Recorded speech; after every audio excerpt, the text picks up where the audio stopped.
Hello, everyone, and welcome to episode 4 of the Band of Bravos, a Pathfinder 2nd Edition actual play show. I am your host and GM for this adventure. I'm Jason Bulmahn. I'm the director of game design at Paizo. And before we get started here today, I'm going to toss it around the horn and let all of our players introduce themselves and their characters. So we'll start with you, James. Go right ahead. Hey, everybody, I'm James Jacobs. I'm the creative director for Pathfinder. I'm playing Shensen, the half-elf bard, multi-classing into autographer, I think, maybe. And I'm eager to find out what happens to a certain tightrope walking bird because I was thinking of trying the tightrope, but we'll see. I'm sure it's going to be great. Hmm. Ilana, you're up. Hey guys, I'm Maryssa Marie. I am Paizo's web content manager, and I play our halfling druid, Ilana, Thistlefoot, and tired mom friend. Hi, I'm Jason Keeley. I'm a Starfinder developer. I am playing Roark Thunderbird, a Tengu swashbuckler, and for the entire week, I have been basically singing the song "Bird on a Wire." Very accurate. And hi, I'm Peyton Smith. I'm the social media producer here at Paizo, and I'm also the Twitch Meister, pretty much trying to cobble all this together to bring you guys a Pathfinder 2nd Edition. I am playing Lord Barnes. I am the destructive wizard extraordinaire, financial consultant, lawyer, and overall just a horribly grumpy wizard, but supportive of his friends as we go into the deep dark. And one of the things that we do here at the beginning of each of these episodes so far, we like to explain on pretty much how the stream works. So if you're watching us on YouTube and never visit streams, you kind of got an idea of how we work things here. So what you'll kind of notice on top of our character sheets here, or little character stat blocks, is that you'll see a token. That is a hero point in Pathfinder 2nd Edition. And you guys in chat are able to give us various points, or use your channel points down below, which is a little thing down below your Twitch chat. You can spend those points and specify who you want to give them to. If you give them to our lovely players here, you will grant them the ability to re-roll their stuff. Don't you thumbs down at me, Jason. So basically, they will get a hero point. They can use that to try to save themselves, as if like re-rolling failed checks or attacks, all this other stuff. Or if you want to be absolutely horrible, you don't like any of us, you're like, I really don't like that Lord person. That Lord person's quite mean. I want to kill him. You can give Jason Bulmahn a villain point, which is the one point you kind of see right there, in which I now have a handy dandy thing, so I can now just press a little button and you see all those points change for him. We all get a maximum of 3. So for Jason, he can use that point for anything. If he just wants rocks to fall on all of us, makes us all take 10 damage, give us all sickness, or just make enemies reroll stuff, he has whatever he wants to do with that villain point. So you guys can grant him that power or not. And so with that unfortunate news now shared, so chat can try to murder us horribly, what are we in for today?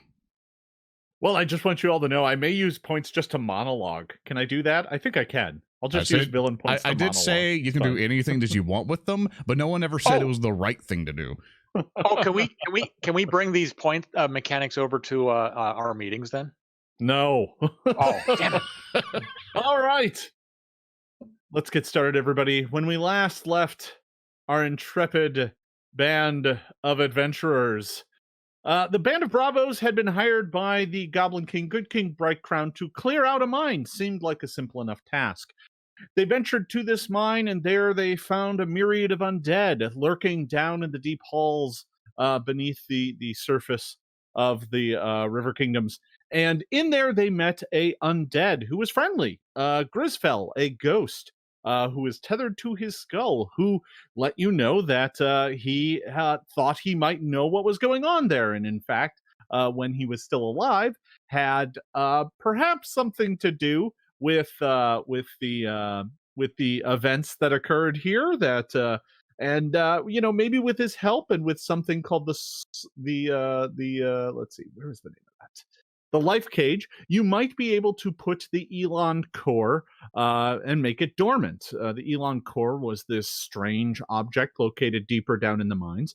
And he said that if you caged it, if you put the life cage around it, it might indeed stop all of the undead. Well, the party fought their way down to the vault deep beneath the earth, and there they found the Elan Core and used the life cage to clamp around the crystal and caused the undead to collapse. Returning to the surface, victorious, the band of Bravos returned to King Brightcrown, who promised them a hero's celebration to celebrate the opening of the mine, and that if you only stayed for a few days, and he would throw a big party in your honor. The party rested up and returned to the mines with King Brightcrown in tow, but upon arriving, found that the miners had been slaughtered, and that the mine itself had been taken over by nasty, vicious orcs. As you can see, I've doodled a nice little orc drawing there on our map, and the orcs have taken over the mines, and King Brightcrown was sent fleeing along with the rest of you. Upon returning to the King's Hall, you were greeted by a visitor, someone who you're pretty sure you saw lurking around the battlefield outside the mine. This character identified herself as Ilnoshra, a Sverf Neblin, or more commonly known as Deep Gnome. Her people live deep beneath the earth, and she explained that these orcs come from a different part of the massive caves underneath this area, something that she refers to as the Forever Vault. And these orcs took over the mine because they are relatively in a bad position down in the Forever Vault, and took over the mine the moment the undead were cleared from it. Now that there has been bloodshed on both sides, she is very doubtful that the orcs will give it up. And after learning what you did to stop the undead, she returned. She said that she was going to return to her people, and that she wished you all the best of luck. King Brightcrown, of course, was very concerned about this, and begged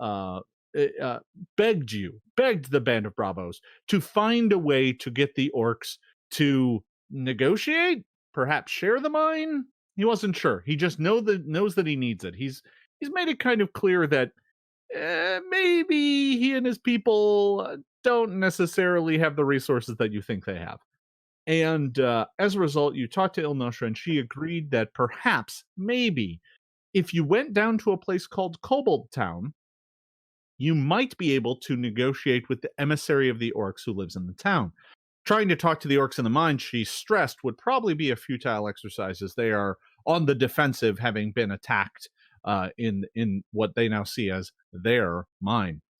As a result, you agreed to accompany her. She was heading back to her home, which is a place called the Amethine Enclave, and that she said she would take you there, and from there you could make your way down to Kobol Town.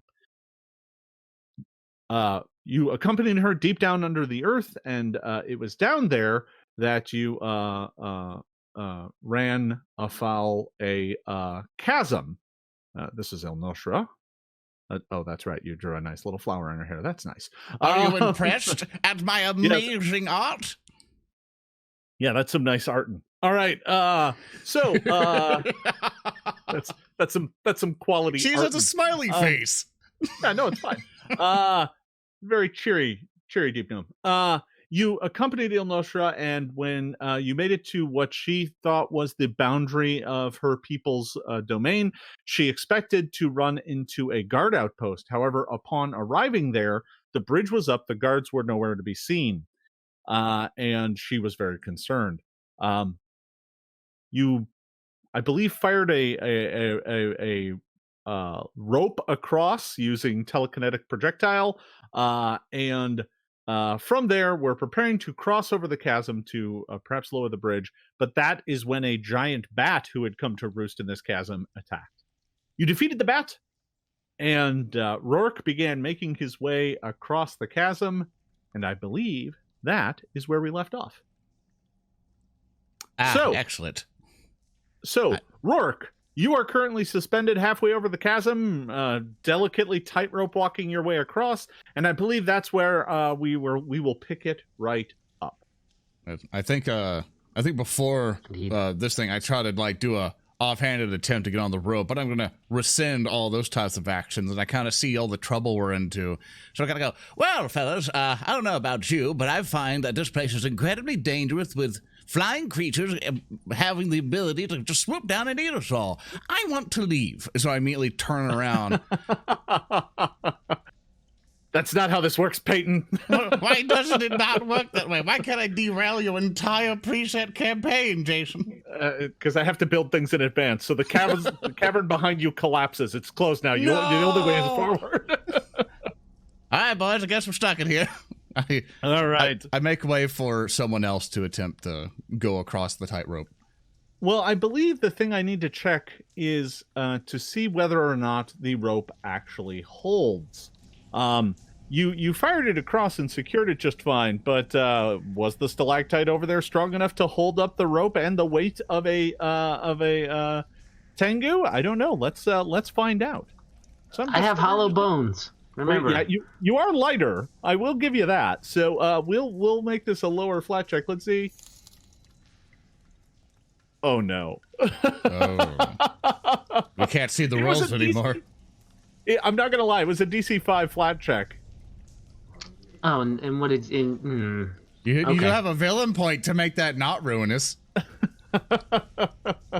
Would spend my villain point to re-roll in the player's favor? Yeah. That doesn't sound like You're on our side, right?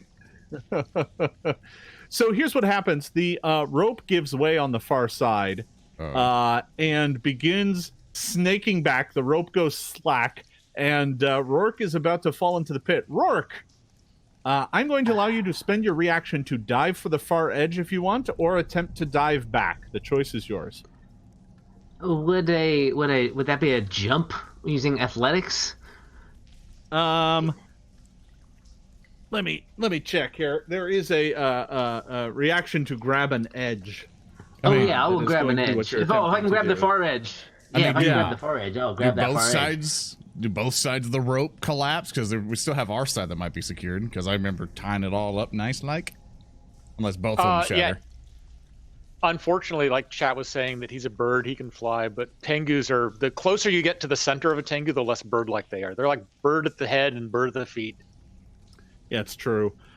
However, grab an edge is a reaction that all characters can take, and I need you to make me a reflex saving throw. Okay, can do. Here we go. That seems pretty good. Hey. Well, that's not I'm bad. very nimble.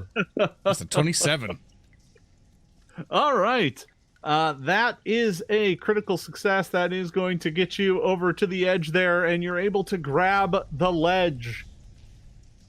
With a surprise. Congratulations. Excellent performance, Roark. Rock, As far be careful. As far as I can tell, you did that all on purpose, and I appreciate the excitement. As do I, but I'm probably still hanging by my fingers, right? You are, in fact, I'm going to need you to give me an athletics check to climb up to the surface. It's not a particularly hard check, but you still need to make it.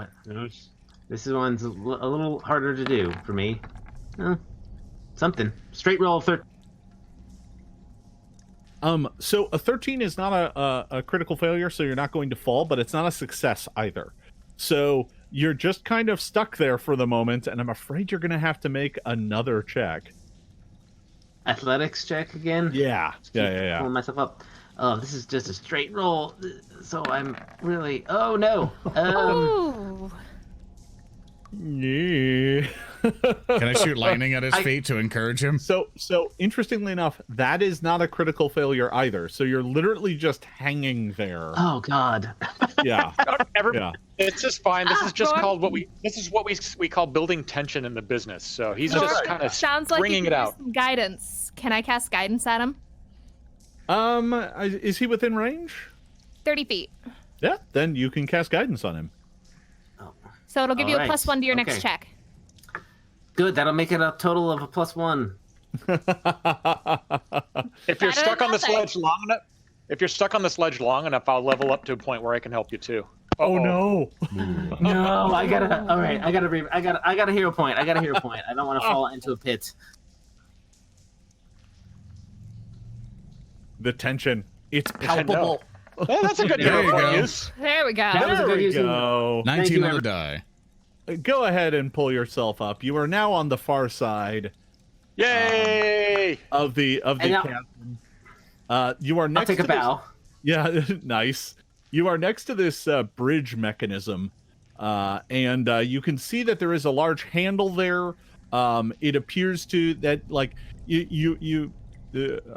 Ilnoshra said that you couldn't exactly just pull it from the far side because there is a clamp, and she was right. There is like a hook that prevents it from just being yanked. So you have to kind of disengage the hook, and then you can pull the lever.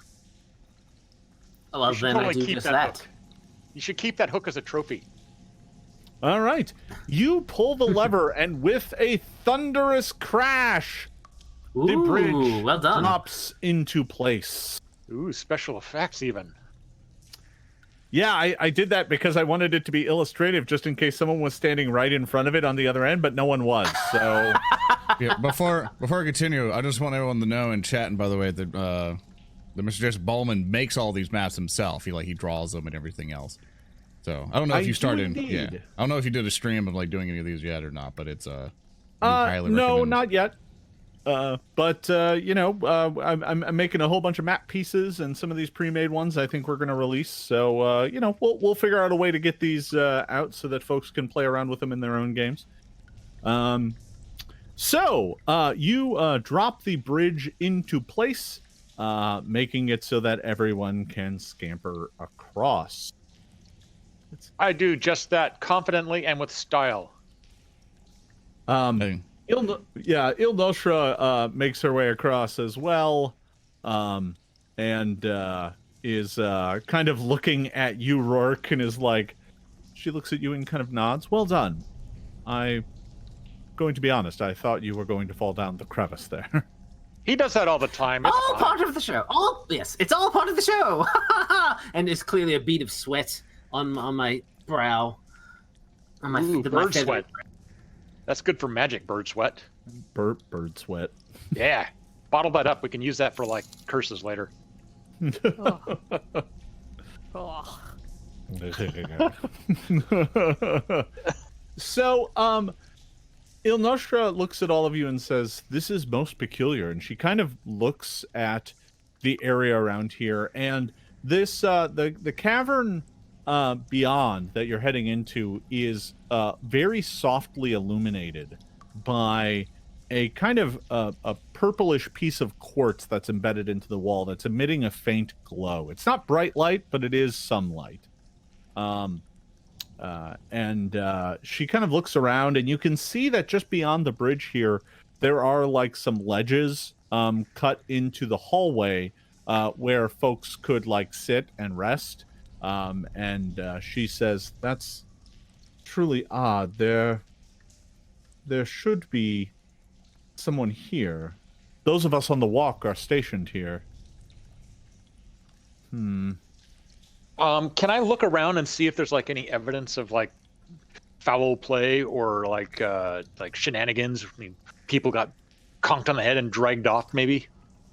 Not shenanigans. Shenanigans. You can. I'm sorry if I used foul play in front of you, Roark. I didn't mean it.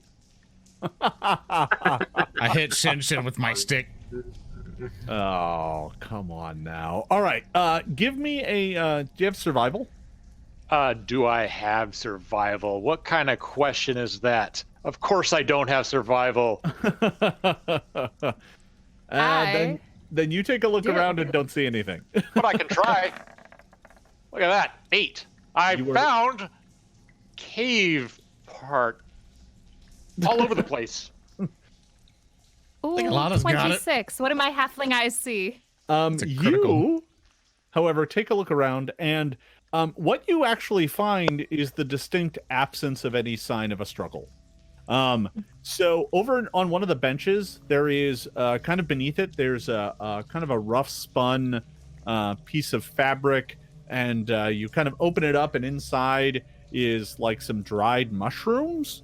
And like, it looks like this was just forgotten here, but you don't see, like, other than that, there aren't like things left behind. There's no bloodstains. There's no scuffles. It just looks like there were guards here and they just left. That's rather concerning. Can I do a nature check on the mushrooms to see where they originate from? Sure. You're wasting all your high they- rolls. Yeah, Cave no, it's mushrooms, great. land mushrooms. Perfect. You take one of the mushrooms and you're giving it a sniff, and as you do that, Ilnoshra comes and picks one up and pops it in her mouth. And she starts chewing it noisily. You're pretty sure this is like a cave mushroom. Yeah, these aren't mushrooms that grow on the surface. They're too large and rubbery. I'm going to pop one in my mouth and pocket the rest. Okay. It's pretty bitter. And has a very musky odor to it, but it's not terrible. Fermented. All right. Gross. And Ilnoshra's like, they've gone stale. Well, that is delightful surprise mushrooms or not. This is rather concerning. Do you remember who was supposed to be here last? She shakes her head. There's only a few of us who are currently assigned to the walk, so I can't imagine it was anyone out of the ordinary. She's just kind of looking around the area. We should press on.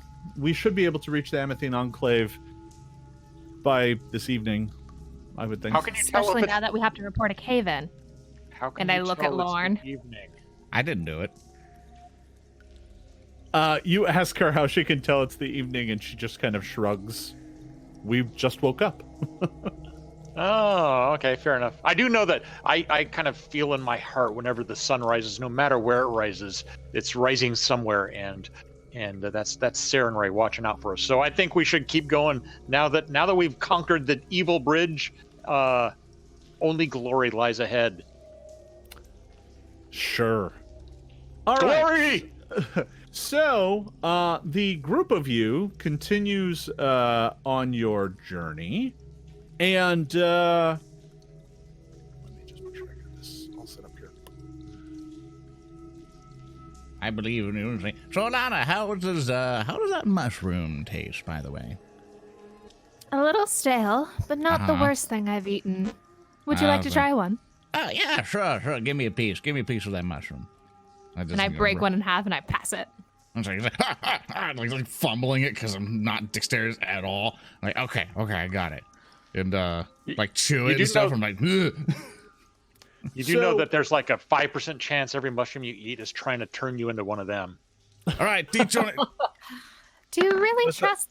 You not trust me? 36. I'm good. Bad mushroom? I trust you. I don't trust mushrooms.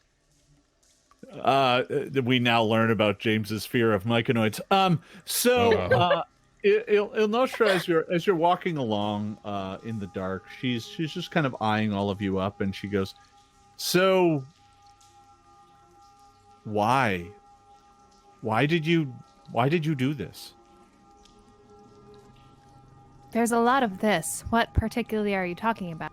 The mine. Why? Everything was fine. Everything was peaceful. My people were happy. We got Why did paid. we do this, Shensen? We got paid. We were here and we were putting on a show, and the king was so taken and astounded by our wondrous performance that he realized that there was no other option for his kingdom to survive than to call upon the band of bravos, that's us, and send us into the mine to reclaim what he felt was his rightful possession as a king. So he may have been looking at it from a topsider's view down. I understand that it's really frustrating for people living down here to have to deal with those topsiders not really realizing that there's more to the world than just what they can stand on and look up and see. There's stuff below. Anyway, so we found some undead, and undead are gross and need to be destroyed. So we did everything a favor. We're just not done doing those favors, and we'll keep on helping out and fixing the problems we accidentally caused because we're heroes. She looks at you with a mild look of disdain and is... My father was right about you sky breathers. You're meddlesome. Well, now we're going to meddle in your glorious future and help you out. The sooner I'm rid of you, the better. Oh, you're such a bag of good cheer. Let's keep going. She grows silent after that and continues leading you deeper and deeper into the cave network. Down here, the passageways are wider, and it looks like some effort has been made to kind of clear the footing in the walkway to make them a bit more passable. Not a lot. I mean, you still have to kind of climb over some ridges and stuff, but it looks like here and there, wherever possible, the caves themselves have been shaped in a way to make it easier for you to pass through them. Ooh, this is not a worm squirm then. It looks like people made this tunnel. Ooh. You continue Maps. making your journey deeper down into the dark, and now the passageway is dropping. Every few feet or so, there's a bit of a ledge, as if this was once a waterway that kind of sluiced through the deep dark here. And as you begin making your way deeper and further down into this, Ilnoshra is like, "This is strange. There should be others. These caves are rarely this empty." Is it? So we saw that giant bat back there. I know there's other creatures lurking down here. Is there some sort of like dangerous wildlife down here that you think maybe kind of encroached and did a number? I don't know, like She cave says, bears or cave lions or cave dragons or she cave... looks at you and says, "What's a lion?" Oh, what? You don't know what a lion is? All right. So imagine this cat, but it's like bigger than anything you've ever seen before that cats can be. And they've got and they got a puff on their tail, and they got a mane, and they got a mouth. Oh, yes. I don't think she even knows what a cat is. I just She says, at that she looks at you concept. with disdain. Of course, I know what a cat is. Yeah, Okay, come on, then everyone what knows is a it, cat smarty This is the pants? internet. It's a giant cat, and it's glorious, and it's got a giant mane and teeth, and it pounces, and I guess that's it. As it explains, I'm moving forward, kind of shining the light forward with on the tip of the staff that has light casted upon it. All right. The passageway continues making its way down, and mind you, the skull, Grisfel's skull, is still atop that staff, right? Yep. He is our lantern. He's been very quiet through this whole thing because you asked him to stay out of sight. If someone decides to talk to him, let me know. Otherwise, I'm assuming he's just hiding in his skull. Oh yeah, we're keeping him down low. All right. He's our secret special effect. We don't want to spoil him before the fifth reel. Fair. So the passageway begins to slope, turning kind of switchback as it makes its way further and deeper down into the Darklands. Up ahead, there's kind of a large ledge off to your right. This area is kind of a taller vault. The floor keeps dropping, but the ceiling stays the same height. So you're kind of dropping, deeper and further down into the darkness. Darkness. This kind of makes me a little bit homesick. I'd like to ask our deep gnome friend, going like, you said they were going to be gone and everything, and I can only, I can only hope for the best for them. But one of my questions is, during this path, are there any major guard posts that might be nearby? She looks at you and says, "That was the bridge. That's all. Here there might be an artist or, a sculptor out working in the caves, or perhaps someone gathering mushrooms, but there rarely is. The caves are rarely this empty, especially this close to home. We are now only perhaps an hour away from the Enclave." Huh. Well, since I've established that I am an ace tracker and a talented survivalist, I'm going to look around on the ground for any sign of recent tracks or bloodstains or clues. Well, if you like, you can give me a perception check just to kind of notice basic details, or a survival check if you want to try and find specifics. I'll go for a perception check and see what that does, and then I will kind of look over to Ilana and maybe hope that she has a better idea of what's going on here, because I've been pretty impressed with her survival skills so far, since they're they roll 20 all the time, as far as I can tell. I'll walk up quietly next to him and look around with him, but I'll let him let her appear as if she's doing all the work and taking all the. Yay! All right. But since you complimented me, obviously I'm not going to see anything now. For people listening audio wise, Shensen With a rolled an 2. 18, and Ilana rolled a 2, plus her still to get an 8.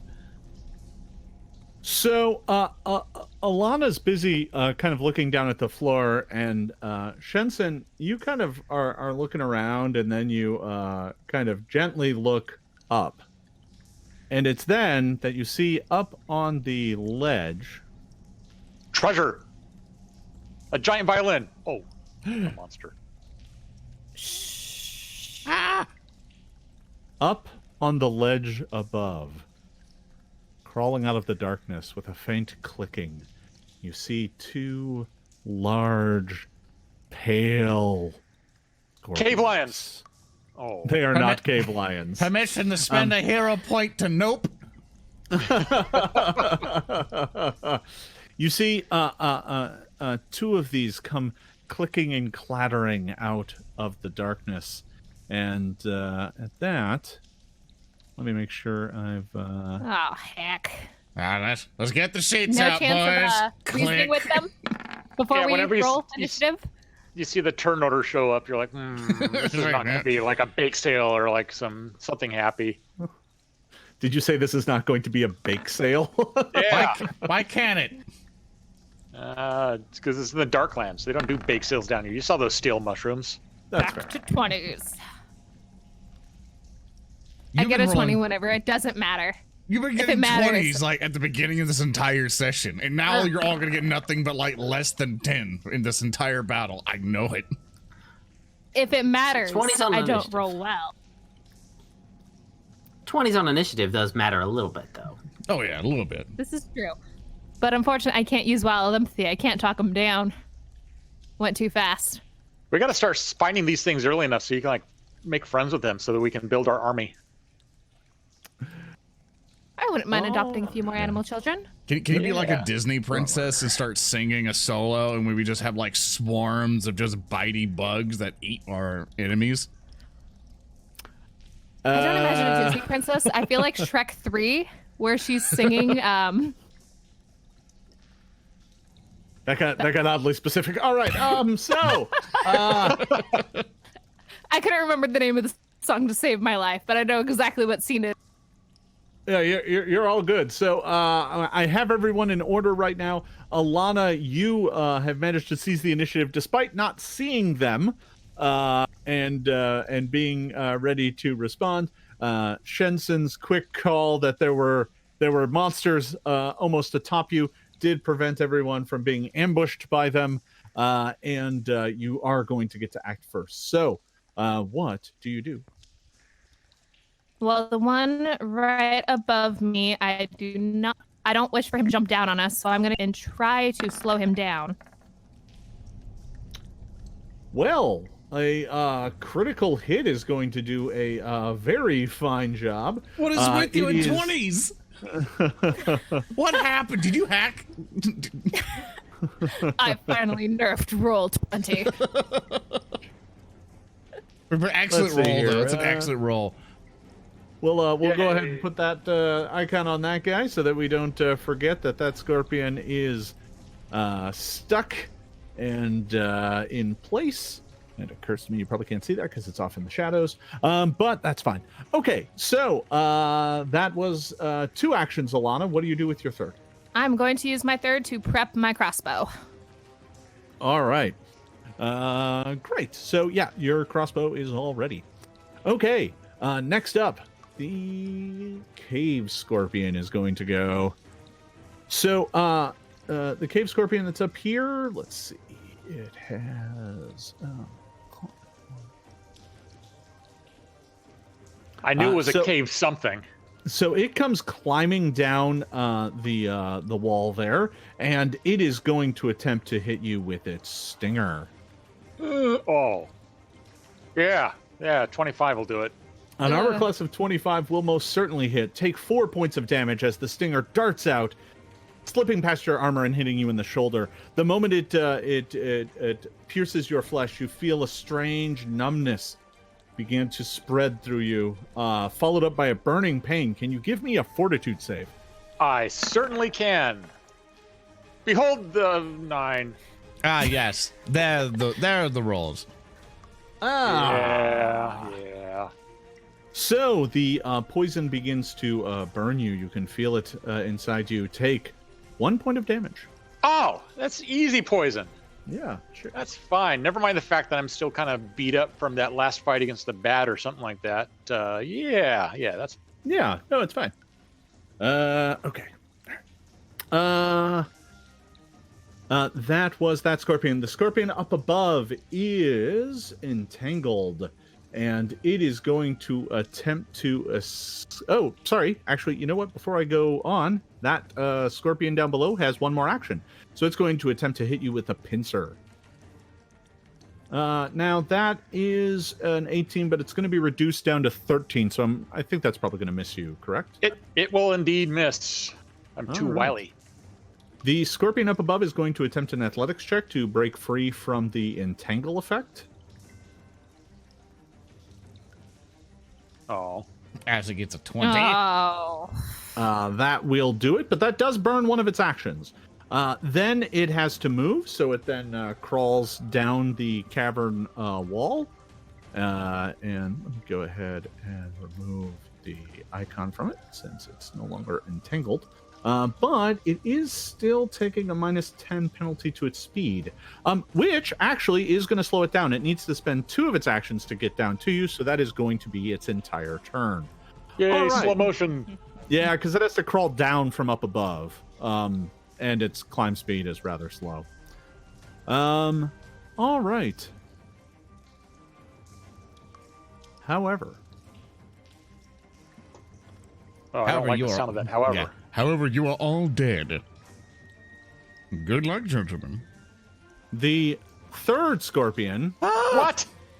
climbs down from up above. It kind of came from up here and then climbs... actually, it'll climb to this spot here. It climbs along the wall. It has to spend 2 of its actions to get there, but it does arrive there, and with its third action, it is going to strike out and attempt to sting. Oh... Let me determine randomly. I've got 2 people. It's going to go after you, Ilana. Here it comes. Here comes the stinger. This thing is my size, isn't it? And that definitely hits me. Yeah. That is a armor class of 22. That is going to hit for 6 points of piercing damage.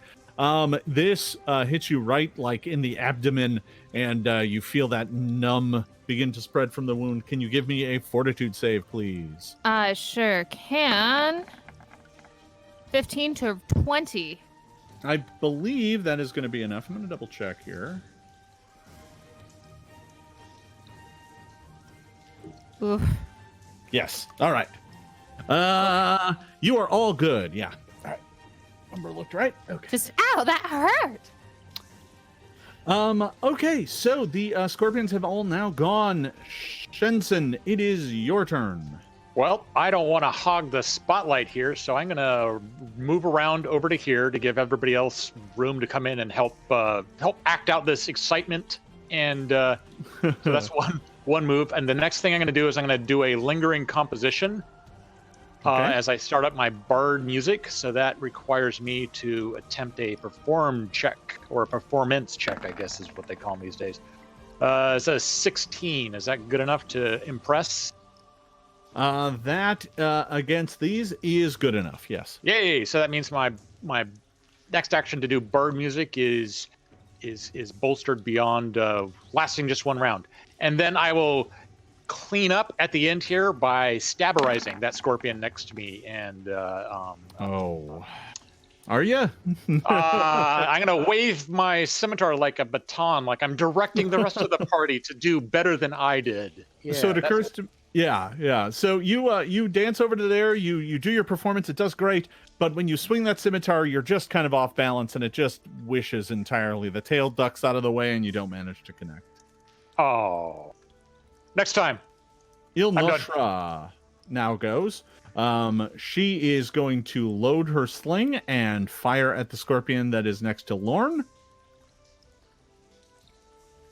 Huh. That's much less impressive than last time she attacked. That's not as good. Well, that's a 1. Yep. So that's going to fail. And then with her final action, she's going to reload again. Yeah, you'll do better next time.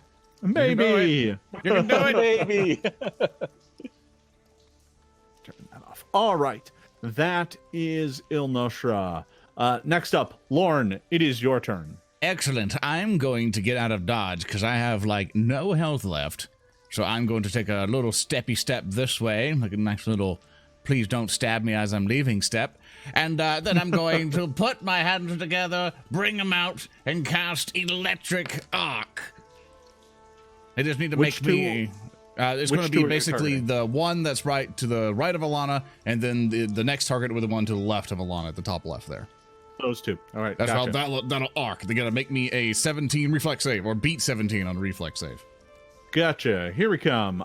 This will be... we'll roll for this one first. Zap, Scorpion. Going to fail.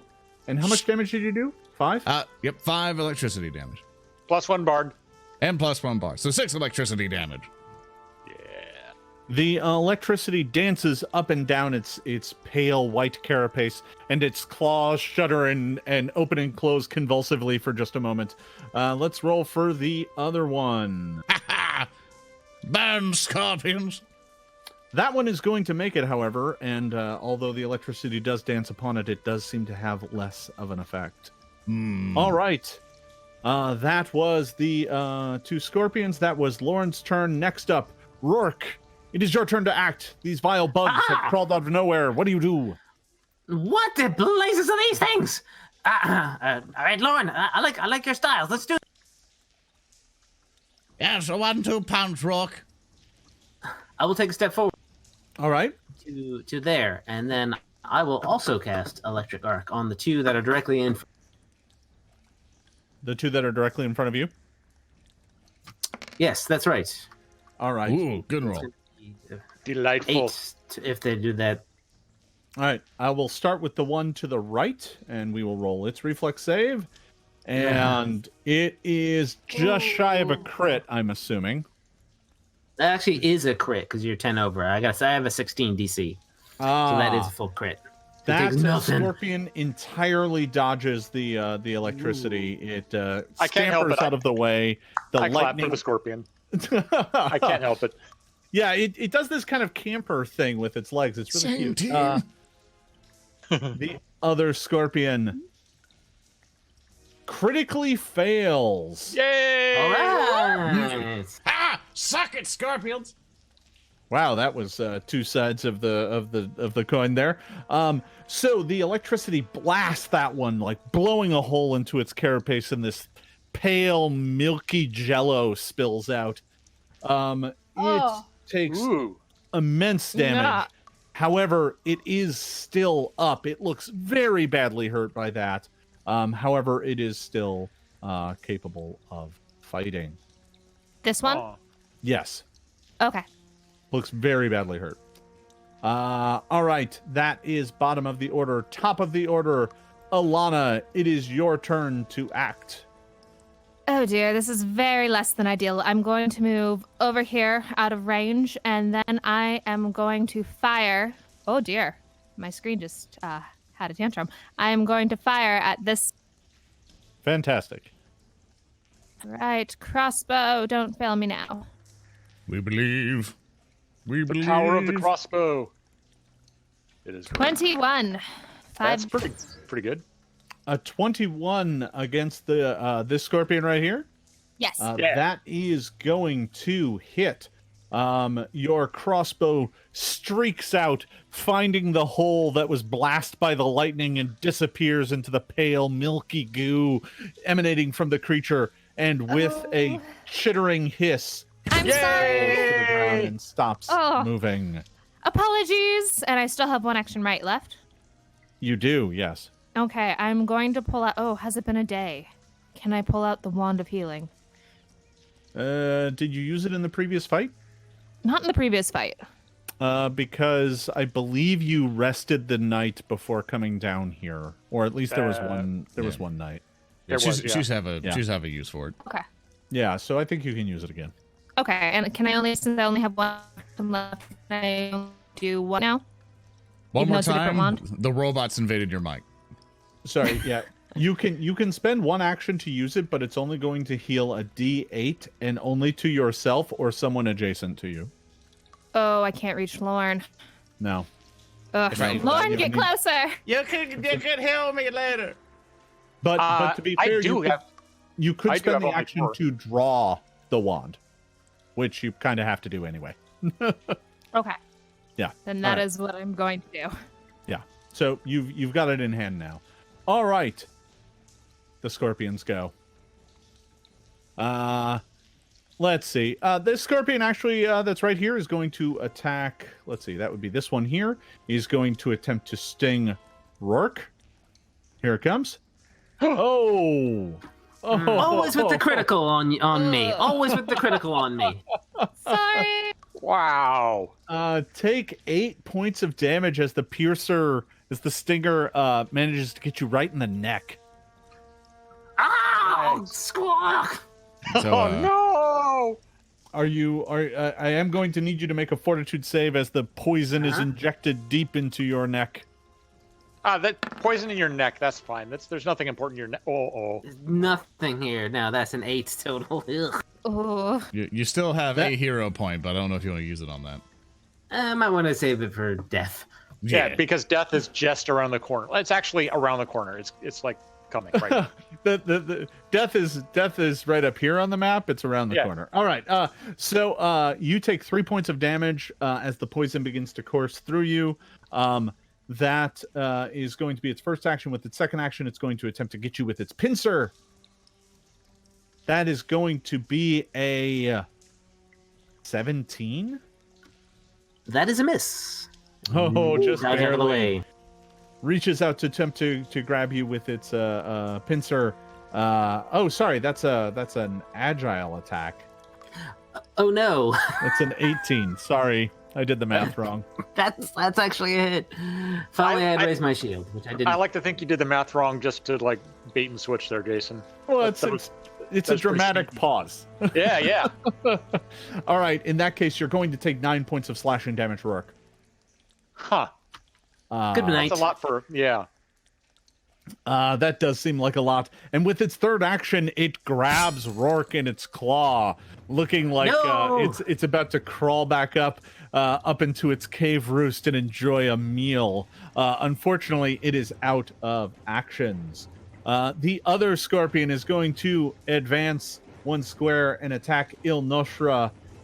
Its stinger darts out, getting an armor class of 20, which is going to hit.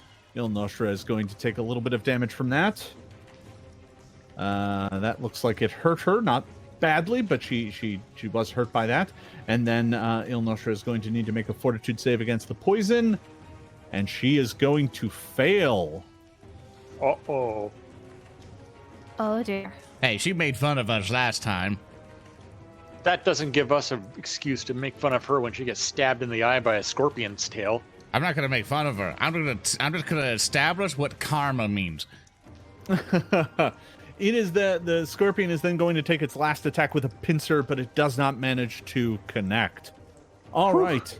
That was the 2 scorpions. At the end of the scorpion's turn, Shensen, can you go ahead and give me a fortitude save against the poison coursing through your veins? I am very disappointed, Jason, that you remembered. Yeah. So that's a 10. A 10 is going to fail. Yay! I don't like those words. Take 3 points of damage and you gain the enfeebled 1 condition. All right. Oh, That's dear. great. Enfeebled is going to make you take a penalty of 1 on anything that relies on strength, basically. So melee attack rolls, melee damage rolls, things like that. Yeah. Well, my bard song is still going. Oh, it's my turn, right? I'm not jumping the gun yet. Yes, we do now jump to Shensen. Roark, I did move you to the bottom of the initiative because you fell unconscious. I'm gonna shriek out, "Get away from my bird friend!" And I'm gonna step up here to that scorpion. All right. Kind of wobbling a little bit on my legs because I've got a glorious amount of hit points that is, well, excuse me, let me correct. I have a hit point. I use plural.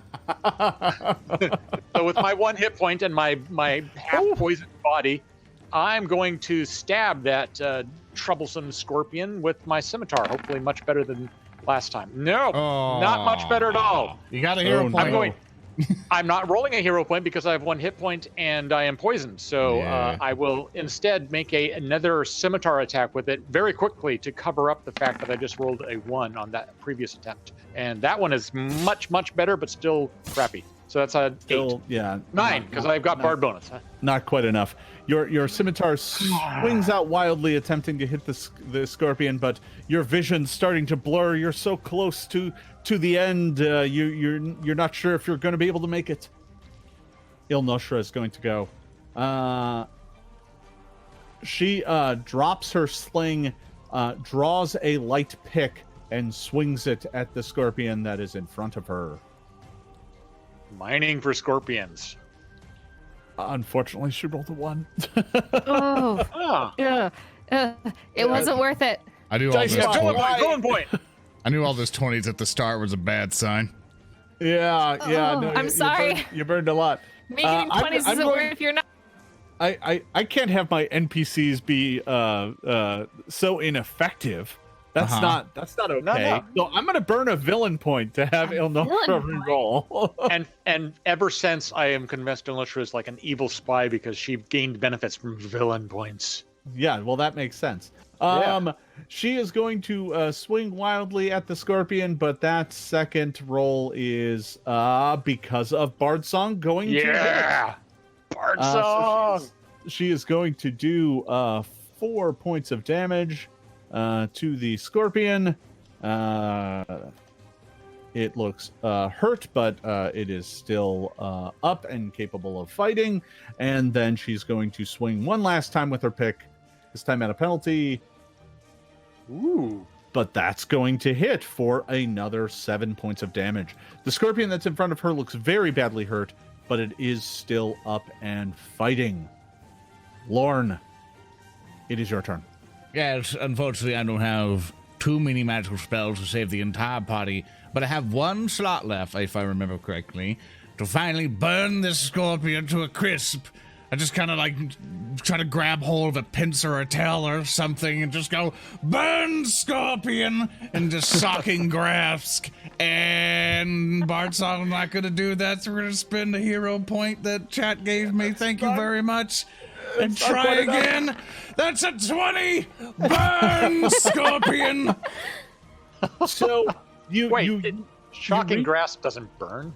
Zap, scorpion. Zaps. It kind of burns. When you reach out and grab hold of its carapace and the lightning surges forth from your hand, the scorpion just kind of pops.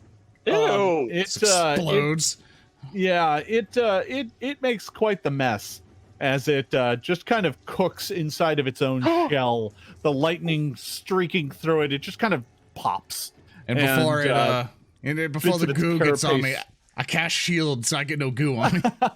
You throw up the shield in reflex. Yeah. And are only mildly spattered with scorpion goo. Does it taste like lobster? Well, kind of, yeah. We'll find out. We'll cook them later. Yeah, you got some in your mouth. It's fine. Lorne, that is the end of your turn. Yes. Ilana, there is but one scorpion left. This is gross, and my friends are down, so I have this wand prepared, and I'm going to use it with 2 actions to heal. And heal my friends. 2 actions, so it should be... Oh, damn One target. Gosh, if you darn spend it. all, Target. 3, you can hit everyone. Then I'm gonna However, have you to will also heal the one scorpion that is still up. Oh. Roark. I'm going to heal Roark. He's down. He needs it the most. Good plan. And he can 7. He can bird up in its business. 7. With 2 actions, that's 15. So, Roark, you are restored to 15 hit points. You gain the wounded Oh. condition, but you Yes, are yes. now conscious. Yay! Ilana, you still have one Yay. action left. Oh. I'm gonna use it to prep my crossbow again then. Yeah, it's not loaded. All right. All right. We now move in initiative to Roark. You got shifted to this spot right before the scorpions. Mhm. You are prone, and there is a scorpion right in front of you. It's the same old song and dance, I guess. As me getting knocked down prone, Ilana healing me, I get back. I wake up and there's a monster standing. So it's a pattern. it's a pattern. Does prone do any penalties to attacks? when you fell unconscious, you did drop your weapon technically, Yeah. and being prone makes you flat-footed. Okay. From here, I am going to pick my this new magic sword off the ground, and with a Alright. mighty squawk, I'm going to try to cut this scorpion's legs out from under it. All right, go ahead and make that attack roll. I have faith in you. You can stab. See, look at that. That's some good stabbery. That It's a is- hit, but it's only 2 points of damage. Even That's though with it's not. that's with Bard Song. Yeah. But it's Alright. only added once, right? Yes, it's only added the one time, not I'm just multiple saying. times. All right, your sword dashes out, slamming into the scorpion's leg, but it doesn't appear to have too much of an effect. It looks like it hurt it, but not a lot. That scorpion is the one that completely dodged the second electric arc, so Yeah. it's not really that badly hurt. And it does still have hold of your foot. Ew. Oh, I forgot about that. Yeah, I forgot as well until just now. Then I will attempt an escape check, an acrobatics check to escape. All right, go right ahead. That's not bad. Oh yeah, that's totally Yeah, going to 25. Yeah, Yeah. you totally break free from its grab. You Excellent. twist your ankle around inside of its claw and manage to get it loose, good. Just get this thing off me! which is good so- because Yes. it goes now. Oh. I do have to ask a question because I'm Sure. I'm a kiss up to the gym. Am I still poisoned? Of course. Of course Yeah. I am. Okay. Yeah, How'd you I'm- remind him? I'm having everyone roll on the scorpion's turn because that's when they poison you. Okay, But fair enough. that's right now. That As it doesn't turns seem- out, that's right that- now, so it's fine. That doesn't. No. All right. And both of you that are poisoned actually go right around the scorpion, so a little potato. I think technically you're supposed to roll on your turn. So let's go ahead and do that. Shensen and Roark, can you both roll your saving throws, please? I can do that with a 7. That's good enough, right? A 7. How about a 9? That's And a and- 9. Yeah, and that a one's 9. for me. Yuck.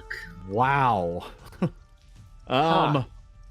Okay. Well, you all go to stage 3. Oh, actually, sorry. Let's see. No, Roark, you that was only a failure. Okay. Shensen, you take Is it more than 1 point of damage? it's 5 points of damage. Ooh. I go down. Let me find my little dead elf icon. And Oh, I like the skull and crossbones better. Roark, you do not take that. You take 1 point of damage, and you are now enfeebled 1. Okay. So the scorpion is disappointed that its meal escaped, so it's going to attempt to grab you again with its pincer. That is going to succeed. Take 4 points of damage. And then it's going to grab you with its second action, which it does without having to make a check. And with its third action, it's going to attempt to drag you up the wall. What? So it starts climbing back up the wall with you in tow. I'm going to make a check. Let's go ahead. Is it him in tow or him by the toe? It's almost I the think same it's thing. both. Yeah. So that's not enough to drag you all the way up. You're kind of at the base of the wall now as this thing is climbing back up with you in a claw, trying to drag you up to its lair, to get you away from the rest of your friends. That's where we're at. Shensen, you were unconscious. Have you now, ever so grabbed a I'm gonna move bird by? Yeah. you. Grabbed a bird by the Have you ever foot? grabbed a bird by the foot? Yeah, They don't like That's it. what I'm doing. No, they don't. I'm flapping like crazy. Feathers going everywhere. All right. So, Shensen, I've moved you in initiative order, so you do not get to go next. Instead, Yay. it is Ilnoshra, who is going to promptly pick back up her sling, load it, and fire at the scorpion. Wow. That's, Not good. That's No. that's something. That's a roll. Yeah. You can do better than an 11. For people for Yeah. audio, that is a 11. Actually, That was, since I am it was 11. unconscious, I should role play more properly. I rolled a 2, so that's poor. All right, that is unfortunately all of her turn. Lorne, it is up to you. Oh, of course it's all up to me. Oh. It's I kind of see Roark just flapping around, just going, you know, I'm just like, okay, hopefully I don't miss. Acid splash, and this glob just kind of goes up there, and I assume I'm still being barded, right? Yeah, because of lingering performance, but it's Cool. probably going to go away pretty soon. Cool. Yeah, I think it So that goes will be away a on its next 16 turn. attack to the scorpion. That is just enough to hit. Excellent. Yay. Heads up, Roark! You just see like a glob of acid just like just slow did it motion only and hit spray onto the scorpion. You know, Did it trying only to- hit because it's clinging on to our bird friend? Yes. Does it do splash damage? No, basically, I think how you guys basically made it to where it doesn't affect anybody else. It's targeted splash. I can just say it's only to the enemy. Unless you want to double check me. It should be called acid splashless damage. Yeah, I could have sworn No, that. it is one splash damage. Yes. Yeah. Yeah. It's not called acid not splash. Yeah, no, It's I like- was like, yeah, I think it does 1 splash damage. Yeah.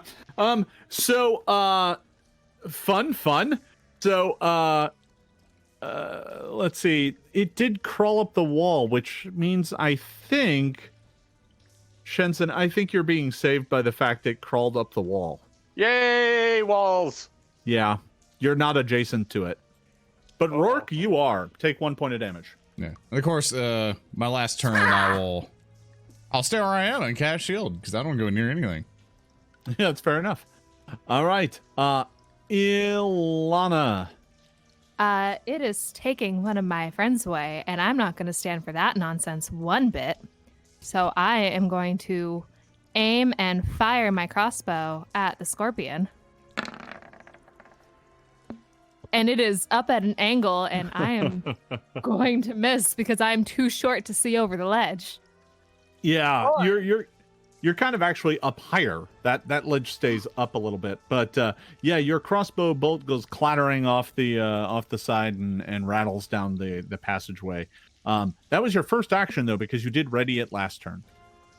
It is. So I'm going to try and slow him down. Oh, please work. 15 plus. Do I still get +1 because Bard Song? You do, Yeah, barely. however, because this spell is your second attack, it does take the multiple attack penalty, so that is going to miss. Ooh. No. Roark, Oh, I'm sorry, Roark. it is your turn. This That's scorpion okay. I have. looks intent upon dragging you up the wall to make a quick meal out of you. Here's what I'd like to propose, Jason. I don't know how high up I'm up on the wall. I would like to attempt an acrobatics check to escape, but also because basically I want to. If I do escape, maybe I'll make it. You can make it a little bit harder. And if I escape, I land on my feet from where I am. So the scorpion is pulling you up the wall by your legs, and here's what we're gonna do. I'll let you make the check, and basically you're trying to kick off the wall, And if you do well enough, we'll have you land on your feet. Otherwise, we'll just have you break free. Okay, fair enough. And what I was hoping was I do this in such a way that I gain panache. So if you want to apply any kind of... If you land on your feet, yeah. you land on your feet, you will get panache for this. For sure. Hooray!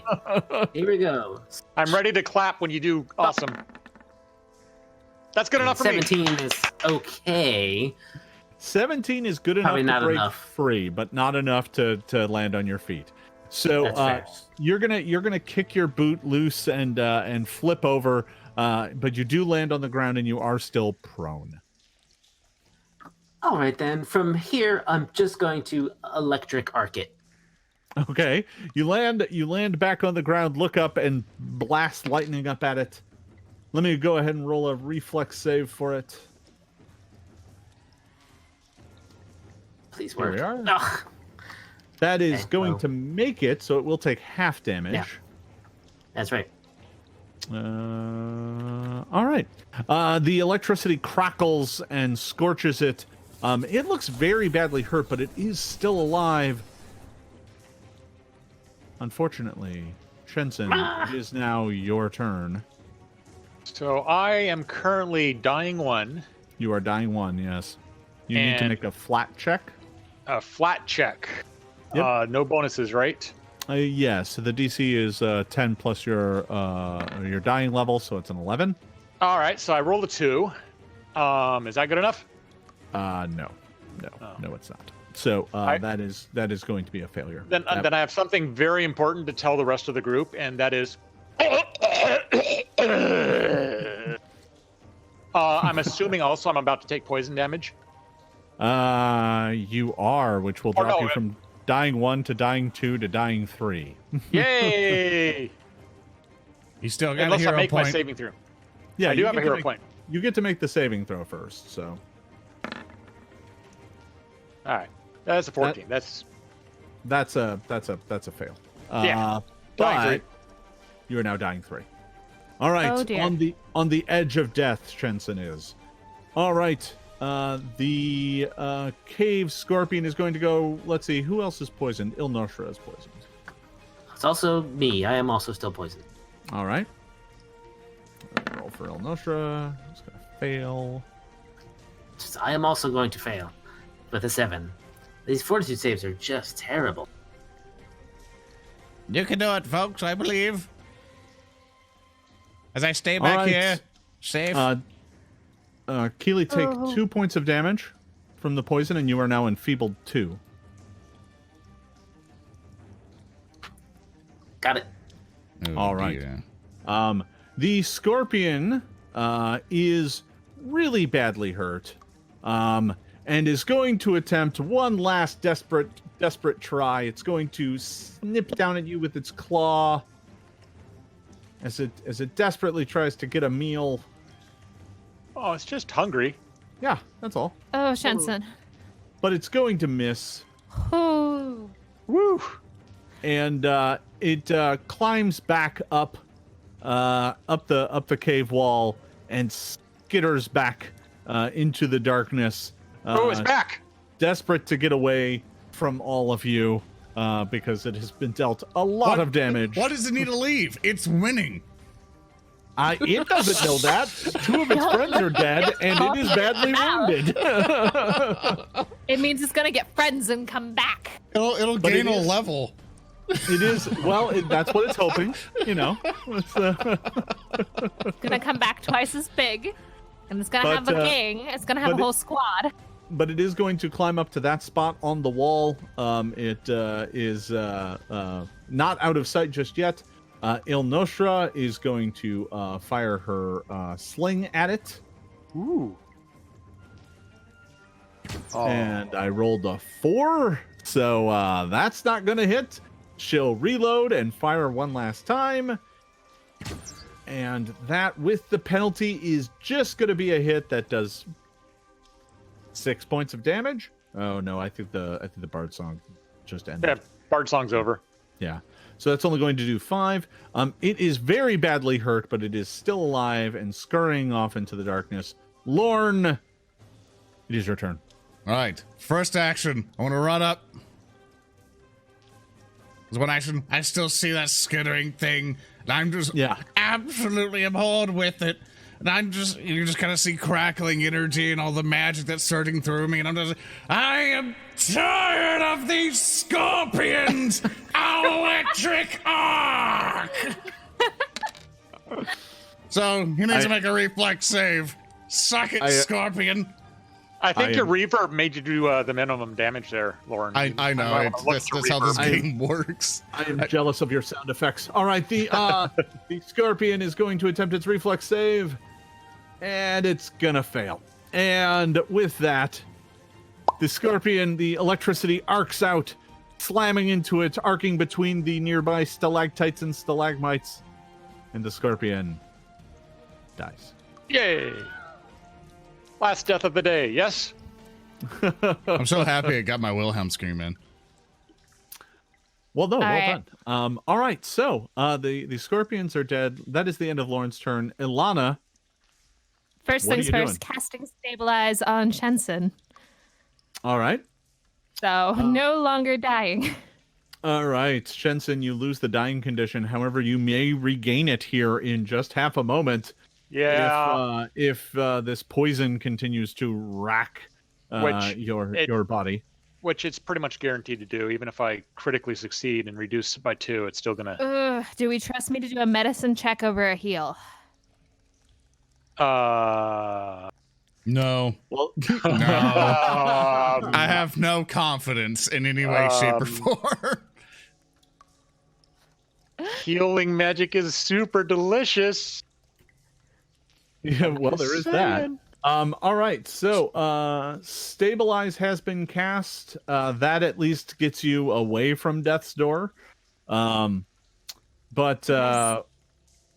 next up is Roark. I'm not sure if you have anything you want to do Still before the had poison hits. action. I was going to use the one heal. Isn't Stabilize 2 actions? Yeah, so oh no, I moved. Never mind. Yeah. All right.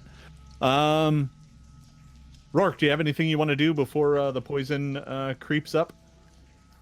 Do I drink a minor healing potion? I don't even know. No, I'll be fine. You'll be fine. All right.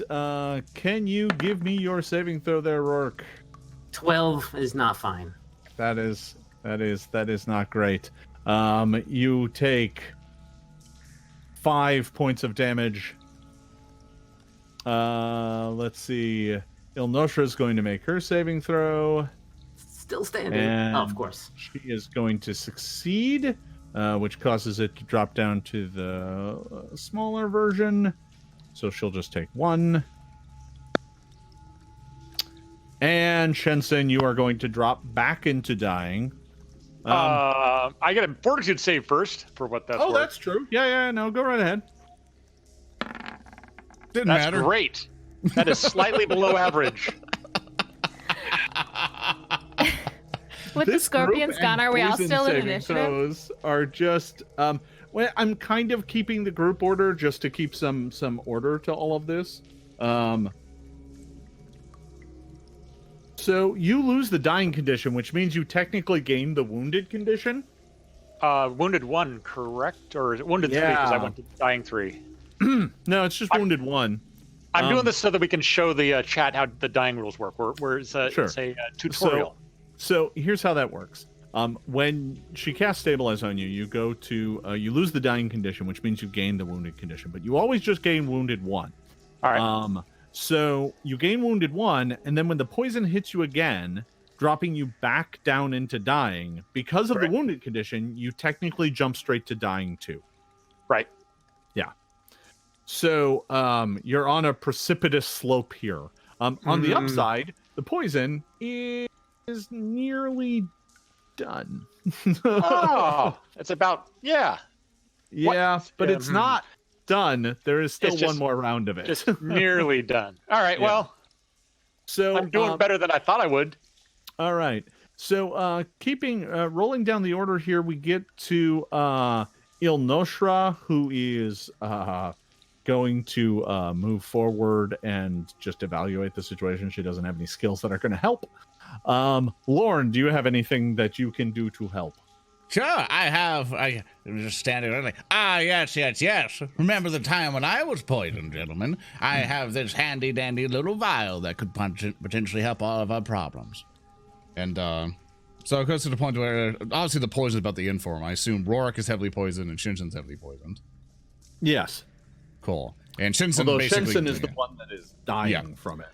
Yeah, so I'll just hop over the Shensen and shove this corpse out of the way. And pretty much use the Antidote Potion to basically on Shensen, just to get rid of the poison in general. Antidote is even tastier when it's super timely. Well, so this antidote is going to give you a +2 item bonus to your fortitude saves. Because it's just the least version of this potion. So still delicious. Is there +2 is better than nothing. Is there enough for 2 doses for both of them, or just one guy? Nah, it's just the one dose. Okay. And so this one action to move out, can I use? I will look at Roark and go, I know Medicaid. Do you want me to try? I think you between moving, pulling it out, and administering it, I think you're done. Actually, sorry about that. How could you do this? Did you say Medicaid? That's right. Medicaid. It depends. Depends on how old you are. All right, Ilana, what do you got? Oh, you know what? I'm just gonna take all 3 of my actions and do a full heal, so I don't gotta worry about healing no scorpions. Yay! Is that all a right? 4 Everybody points. regains 4 hit points. Hooray! That increases 4? my hit points in an infinite amount. That brings you back to consciousness, Shensen, and you are at 4 hit points, but you now have the wounded 2 condition. Which means as long as you don't critically fail this saving throw, you'll be fine. So when is it my turn? It's not my turn yet, though. Yeah, technically Roark has to roll his saving throw first. Okay, I'm gonna drink my healing potion, Okay. which deals 1d8, heals 1d8. Yes. That was a D6. Can I just take that? Sure, you can keep that. That's fine. I know. Yeah. Good enough. That's fine. Yeah, whatever. Lord, okay. It's gonna be one of them Fridays. All right, there's a 15 That's gonna fail. on my save. Yeah. Yeah. Yeah, you gotta. That's Takes- no, that's right. Never mind. The I'm poison. thinking of other stuff. This group. All right. So Ilnosha is gonna make a saving throw. She's down to poison, just level 1. It's gonna fail. So traditionally, whenever you run campaigns with poison, does it always take 2 hours to kill us slowly, or? Well, it's I forgot to heal her, so she just drops it. Okay. It's one of those things where I just, the group is not particularly adept at making poison saves. I don't. Yeah. It's like at the dice. by now the number of dice we've rolled, some of them could have been successes. It's almost like we got crawled all over by pony-sized scorpions or something. Yeah. No, I know. Yeah. The true friend is the poison you made along the way. Wait, no, that's not it. No. I was close. The true poison is the friends you made along the way. All right. So, we are to you, Shensen. You All are right. conscious. Now, I have an important question. Yes. What part of my turn does the saving throw against the poison happen? Is it the end or the beginning? Technically at the end. Right now it's particularly important, so we'll make sure to note it. It is technically at the end of your turn. It is, because I have 1 first level spell left, and I'm going to soothe myself because it is awful feeling. And that is going to give me back 7 points of healing damage, whatever healing. Oh, well, that's good. That will probably ensure that you don't die. Exactly. So that's 2 actions. Let me just make sure. The best part about this is turning my 4 from a 4 hit points into 11 hit points. Glorious hit points. And now I have one action left. I'm going to spend it like panic vomiting into the ground. And that's mixed with the scorpion goop. Oh yeah. There is no This Remember cave's earlier gonna need a power washing. I was talking about glory up ahead. There's no glory here. This is pure raw, just stage fright coming right out of me. Whoever's going to come through next is going to be very confused. So here's the fortitude save. And I get a +2, so that's a 16 from the antitoxin, right? 16 is good, right? Right? 16 is really good, right? Fail.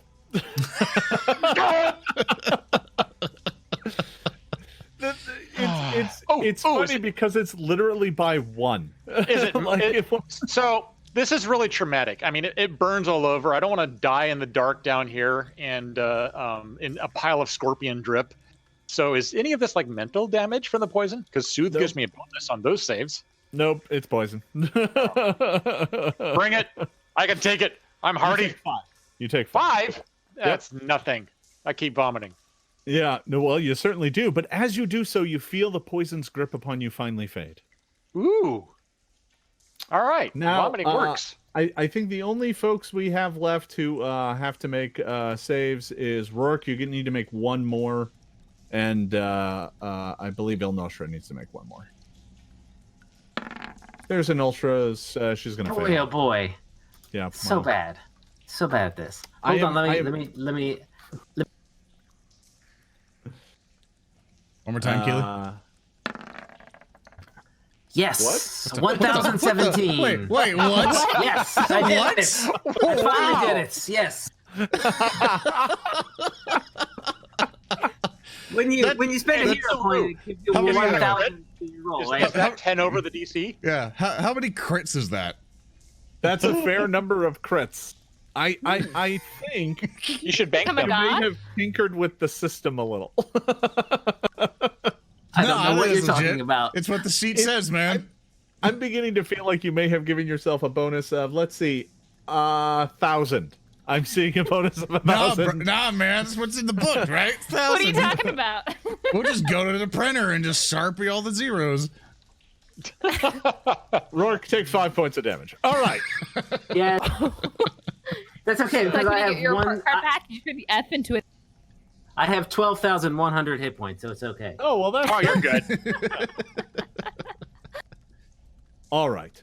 So the poison has finally faded away. The effects of the scorpions, although entirely devastating on the party, no one has died. Ilnoshra stares at disbelief. She's like, vermin such as these are rarely seen in our caves. It is our job, for those of us on the walk, to make sure these caves remain free. If there are these beasts here, something truly dire has happened. We should press on. We are not far from my home. Before anything, I'm going to cast Prestidigitation on myself about 1,000 times. That sounds about right. All right. You clean off some of the scorpion goo and the No. Oh. I want to be very specific about that.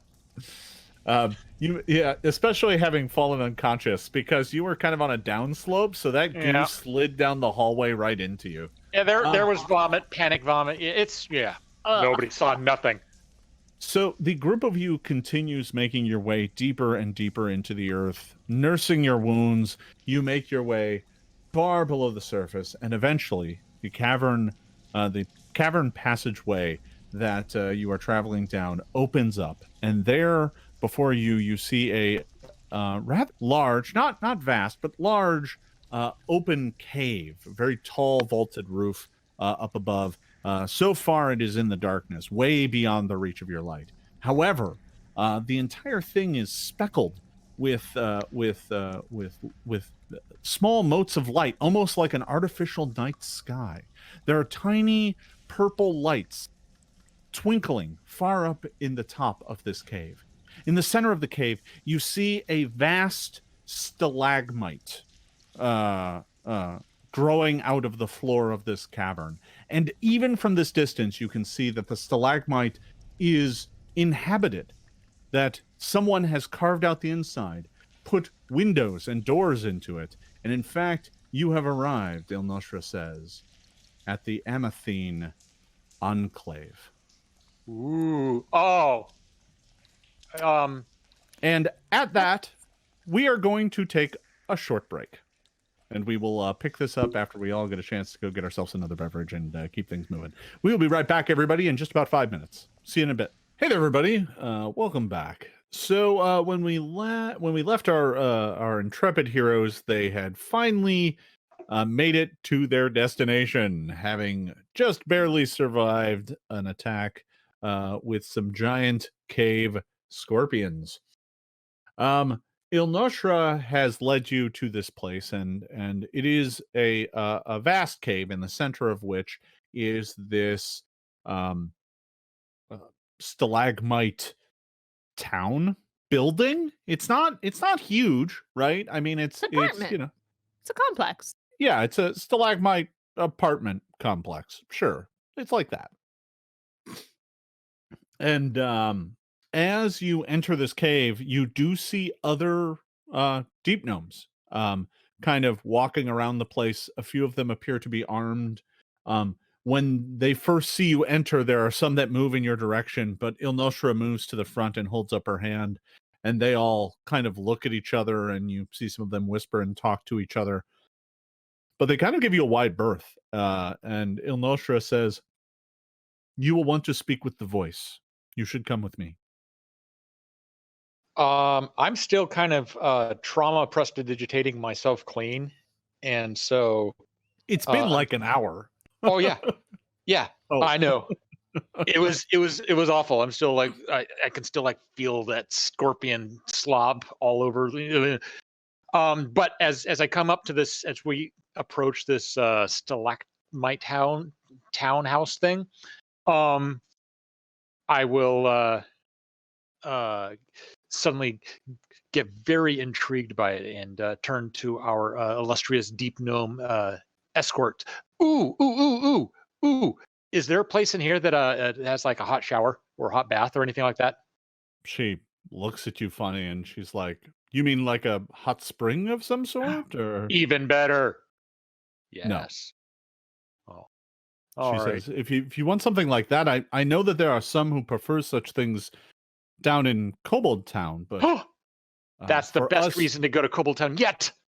For us, we tend to bathe ourselves in this fine grit. And she reaches down to the ground and picks up a handful of this like silt that is on the floor of the cavern. And she says, "You'll be surprised. If you rub it on the skin, it can help clean you." I feel so sad for her. As you get closer, you notice this kind of musky earth odor kind of just permeating the air.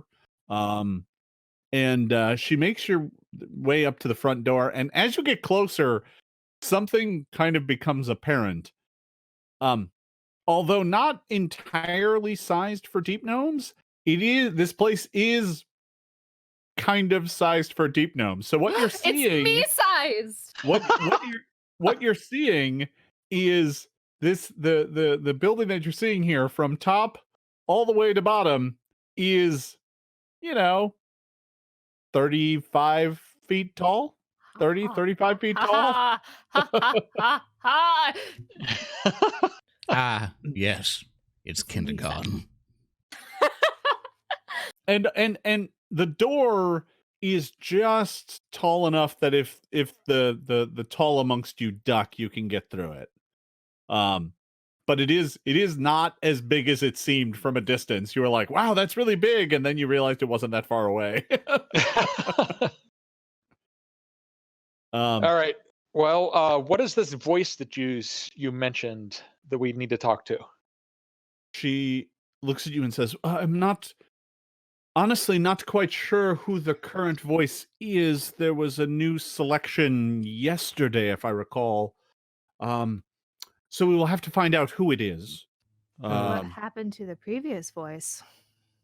She looks at you and says, "The term was up. It only lasts 9 cycles, so." Does the change of cycle maybe have something to do with vermin in the caves and missing bridge guards? She says, "Well, it shouldn't. I mean, we just had it happen 9 cycles previous to that. I mean, there wasn't anything that happened then either." All right. Welcome to the Amathine Enclave. And she walks up to the front door and knocks on it, and a slide window opens up, and there's another Svefneblin behind it who looks out and says, Ilnoshra, it's good to see you. You've returned. And he kind of looks beyond her and says, "You've brought sky breathers with you." And she goes, "Yes, these are the ones responsible for the mines." And he kind of goes wide. Well, Golazny will want to speak with them. And she goes, "Oh, did she win the election?" and the deep gnome behind the door goes, "Yes, she's in the middle of a dance right now, but if you wait, you can probably catch her between." Your leader's a dancer? Oh. Ilnoshra turns and says, "Yes. Well, apparently for right now, and don't call her a leader. It's not what she is. She's just the voice of the council." Will Overlord work? No, we don't work like you sky breathers. That's not Under Tyrant. What? No. Oh. Okay. No, we work together as a group, and every 9 cycles we elect a new voice who speaks for us in matters. But all major decisions are decided by the group, and it's you wouldn't understand. You need kings and crowns and other pointless titles. And she kind of ducks as she makes her way inside. She escorts you inside, and most of you have to kind of duck in all of the hallways. They're only about 5 feet tall, so you have to kind of crouch and make your way through. However, after leading you inside, you're brought to the hallway goes in, and then it opens up into a large dome shape in the middle of this structure, which looks like a large communal space. And you immediately begin to realize that this enclave, the Amathine Enclave, is in fact some sort of commune. There are niches all over the walls of this giant space, and in them are various artists, some of which are painting. There's an entire area where people are doing sculptures, and down in the middle of this giant open space, there is a deep gnome kind of doing this interpretive dance in the middle of the room. And Ilnoshra looks at you and goes, "That would be the voice. Yes. Well, we'll have to wait until her performance is done. If you, I can take you over here to the viewing area where you can rest and be at ease." Just asking for a friend. What happens if somebody jumps down there and dances with her? Well, this isn't a performance per se. It's more like practice. So I'm not sure she would be too appreciative of that. But to be honest, Golazny is a neophyte at dancing. And you look out and suddenly you realize that she's kind of awkward and not kind of stepping on her own feet, and she's like, well, she was a painter, let's see, last week, and then 2 weeks ago I believe she was a sculptor, and she was that for almost a month. Well, she's trying. That's fine. She'll find her way, but she is the voice, so she is the one who will speak to you. The others probably won't. So coming into the hallway, you know how when Big Bird walks into a building that's sized for normal people? Yes. That's what the Roark coming to the hallway, and when you get to the dome, he's now just sort of transfixed by the dancing deep gnome, and you can kind of almost tell he's he's twitching a little bit, like his feet are moving a little bit to try to like go in whatever music or tempo she's going, and not he's not jumping down there and helping her, but he's like clearly doing the moves a little bit almost instinctually. Okay. Yeah. And the more you watch, the more you're kind of entranced by the fact that she appears to be dancing to a different song that you're not hearing. Oh, it's both intriguing and also probably a bit aggravating to a professional dancer like myself. Oh, I start leaning. Shensen. I know. I see it. I see it. I want to give her some pointers. She's got potential, I think, but she does. She needs to like move her legs and arms like they're attached to the same person. and that is a lot of it. It's like yeah. You mentioned also though something earlier about like a place to rest, and it strikes me that if I don't rest soon, I might just die because like I trip and fall and hit my head.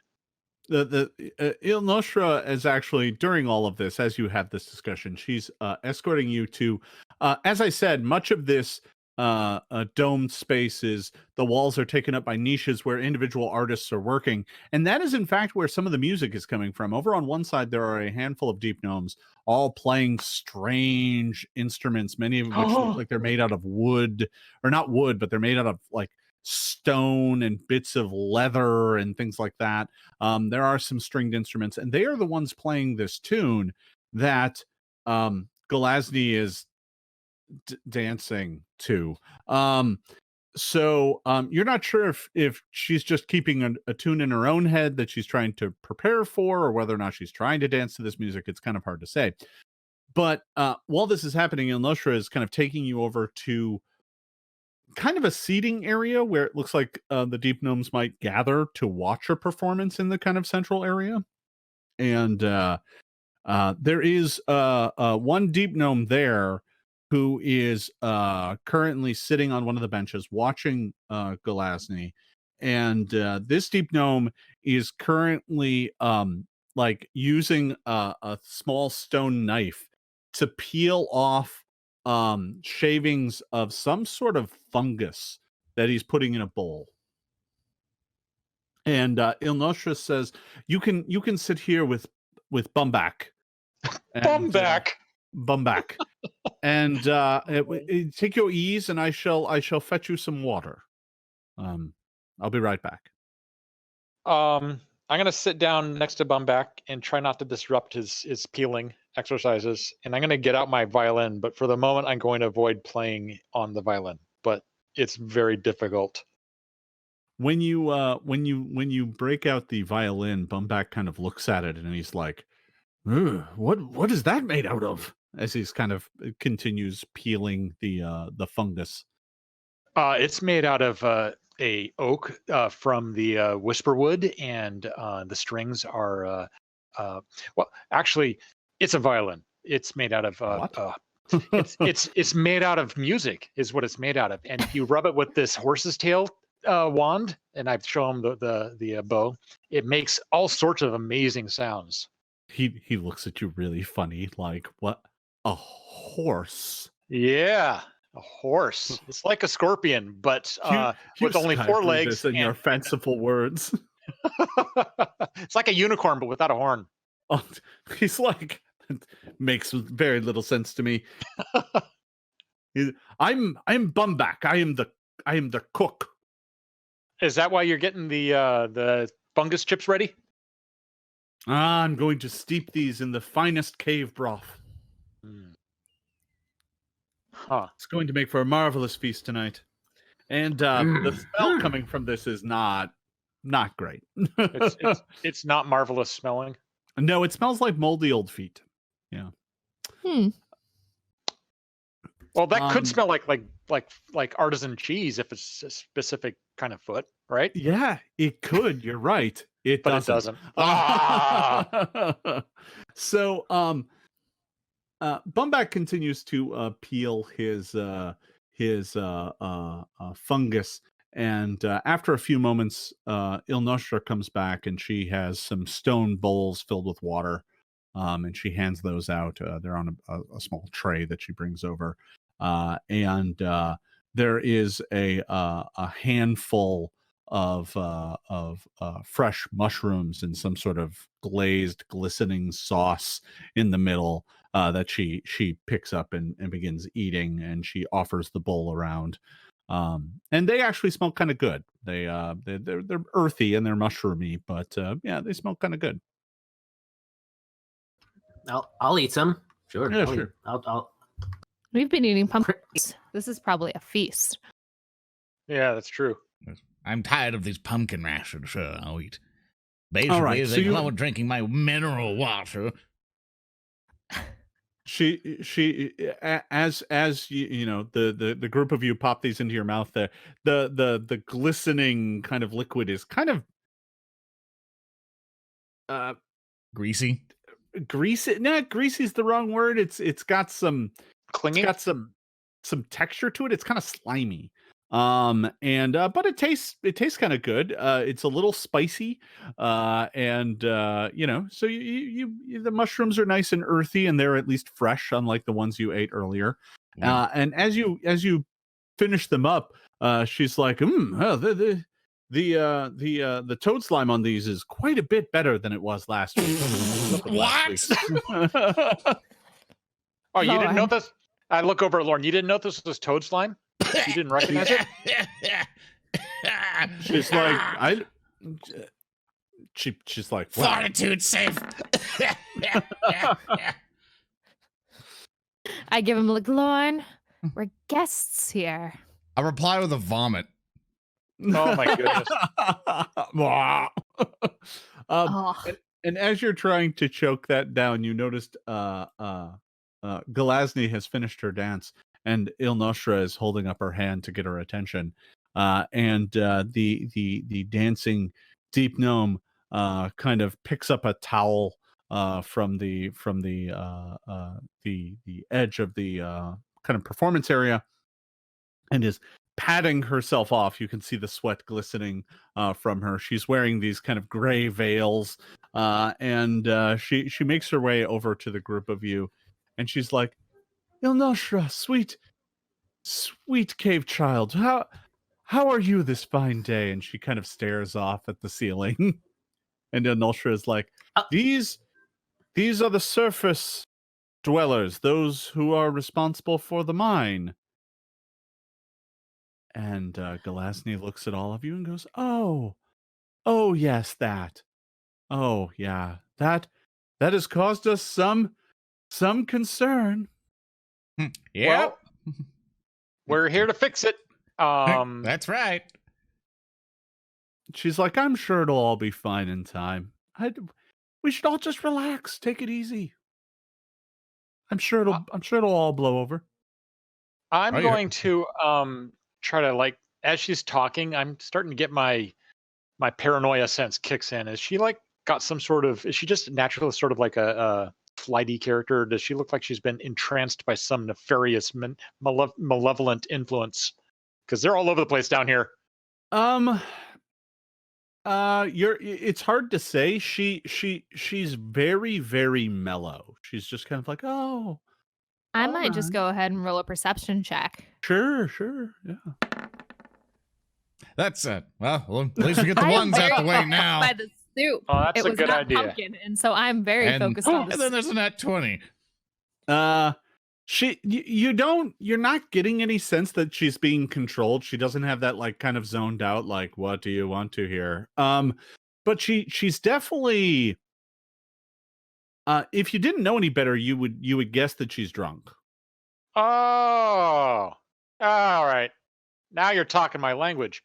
So, I'm going to kind of.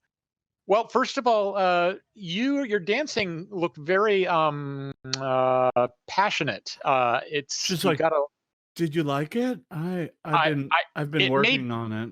It made me want to dance for what that's worth.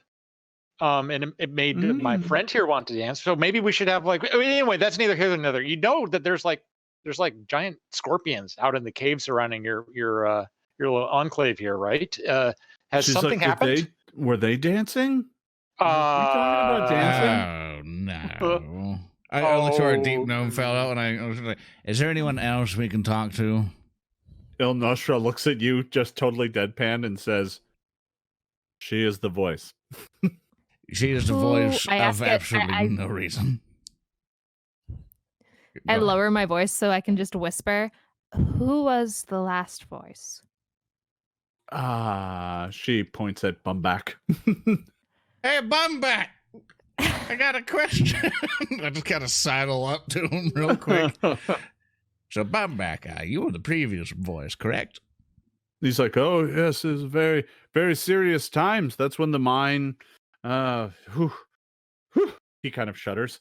He goes, I shudder to think of it. Well, I hope you don't get too chilly when I ask you a couple of these questions. And Lana, I might need some backup on this one. My memory is always fuzzy. As with the present company, we're just going to ignore for now. Say hypothetically, you're still the voice of the Grand Council here, and He holds up his hand, but I am not. You're should not? speak with such matters with the voice. And that Galasny kind of You just- dances over, and she's like, oh, we talking some more? Oh no! You just see my wizard. I'm just trying to have a nice conversation. As soon as you just see my hands come up and just little electrical art start poking and just aggravation. I'm like, okay, let's have a conversation. I gently pull on his cloak. Talk to Ilana first. Here, Ilana, She's like- you take care of her before I shock like- everyone to oblivion. I'll explain everything to you through a dance. Perfect. And she goes Oh, off. actually, that sounds like a marvelous idea, And Galasny. Nostra's just like, Maybe we could share dances. We Alsnians love to dance. Maybe if you share a dance with them and they share a dance with you, it would ease things out, smooth the So- tension. So Yeah. Galasny dances out in a light arc and then comes back and holds her hand out to you, Lorne. Oh, So, no. I just kinda- no! I kinda- was referring to I take the Shensen and hand. Roark. I take the hand and I just kind of push it to Ilana. I'm like, here you go. That's just exactly who you need. I Galasny's take like, her "Oh, hand, yeah, and she's and I'm trying going to to lead guide you out her onto over the to dance floor. Shensen and Roark. Oh, you tissue I'm going to sniffer, guide her. fine. We'll dance with the. Can you give me I'm a going- a diplomacy check to do so smoothly, Sure. guide her over. diplomatically? You know what? I'm gonna spin a hero point, and it's worse every time. Have, And I Every press single- that You should button. just keep your hero points, Peyton. I have you Yeah, ever should, seen dude. Peyton roll a hero point that's better than what he rolled? I don't know that that's possible. It's Like clear Peyton to- will roll a 19. Ah! I'm just, I'm just super awkward about it. Just over to Ilana, and I guess it's just not subtle in any way, shape, or form. I will So- take Galasny's hand and So he attempts to hand it off to you, and now Galasny has both of your hands. Oh, And she's now pulling both of you out onto the dance floor, like. I don't follow any gods, but please, one of them Miss Ilana. volunteer. Remember what I I taught you? I give Lorne a look, and I'm just like a follow my lead look. Don't let me do the talking. Okay, I try to convey this with my eyes. I kind of like give her the eye signals of like left, right, both, look up, down, and left, and then it's like, Oh, It's like you're trying to unlock a cheat mode. yeah, I use a Konami code with the direction of my eyes. I'm like, gotcha. I don't know Unlock the what select diplomatic start Lord is, cheat but mode. yeah. Can you Miss- can you both give me a perform check? Oh, I God. can try. Oh no! I can try. This is Oh. not what I wanted. All right. I got a I'm giving I got a 16. I'm giving- 14. I'm giving Roark some sympathy. Like You They're you actually both did relatively well. And let's see what her performance check is. Oof. Ew. Masterful. yay! So she's dancing around both of you, and she's like, what do you want to know about the caves? Are we dancing about the caves? And I keep she's thinking having a we're in. conversation with you. I keep thinking we're in a film noir like movie, and we're in I'm like just gonna this go like with it. dance club, and I'm just like trying to extract information from just a hallucinogenic dancer, and just all I hear in the background. She's like, yeah, it's been troubled times for Speaking me of and that. the people. The orcs, they're everywhere. They're a real problem. What are you trying to ask her? I code to Ilana ask question. I am just so enthralled by how did we get from sitting next to Every step dancing. every step I take or whatever, it's just a little crackle of energy goes, and it's just anger just coming out with every step I do. She's you notice that the group of you have started to attract a crowd. This there is are- exactly what we need. The other deep gnomes, many of which who are craftsmen and various other artists, have stopped what they are doing and are now watching you as the three of you are out there doing this weird interpretive dance. So I'm, All right, Lauren, just kinda- I'm of a similar stature to Glasny. Uh-huh. Do you want to try and sneak away and do some not interrogating, but light questioning while I do my best to keep her entertained? Maybe. Yeah, I got a 2 in stealth. so I'll see- while the two of you are out there, I want to bounce back real quick to Roark and Shensen. What are the two of you doing? Because you're seeing this spectacle unfold in front of you. Tap in. Laughing. I'm just kind of. I'll It's like seeing like a giant watermelon filled with firecrackers crashing into a burning troll. It's I've never seen anything like this before, and I'm fascinated by where it might develop. I'm like imagining we're dancing around Lauren, kind of like a maypole, because he is so tall compared to us. There is some of that, yeah. And I look over to Roark and say, maybe we get like poisoned so bad we're hallucinating? It does seem that way, doesn't it? Yeah, it's like, or maybe we're dead. Maybe we're in hell. Maybe we're in the hell where everybody but us gets to dance. It's Well, I just actually another. haven't thought about that. Oh, Shensen, do you you have your violin out? Maybe you should play a little tune. Perhaps the ballad of the sleeping giant, or something about orcs, maybe. But more lilting. oh, lilting, huh? How about the? Yes, I'm going to go. How about the yes. the sleepy will-o-wisp? No. All right, I'm gonna just try to. Seeing as they're kind of making it up as it goes, Jason, I'm going to start playing the violin and just making that up as it goes, and trying my best to match it to whatever they're. So you're gonna try and jazz along with them, basically. with the Yeah, violin. exactly. All right. Go ahead and give me a performance check. That's pretty good. Yay. You're not perfectly in tune with them, but you're very close. And eventually you can start anticipating Galasny's weird kind of like, and she's like, she looks to Lorne and names, Ilana, and she's like, so why are you here? Why'd you come? Where are you going? Where are you from? I'm trying to find where are the guards and why are the scorpions causing a fuss? It's very good. We She's like, come oh, with a message from above, from a friend, from a king. oh, we don't got need for kings. No. But if that's what you bring, then I'm here to listen. And she's like, so what can I do for you? How can we help you? Sky Breather, what do you want? What do you mean I want? We were dragged down. Calm down, Lorne. You'll not nuke the entire place yet. It's like, I imagine we're holding hands in some like peace circle, and I just grip it. And I just grip Lauren's hand you tight, just- like, don't mess this up. Just as electricity's flowing through your fingers from the rage of the wizard.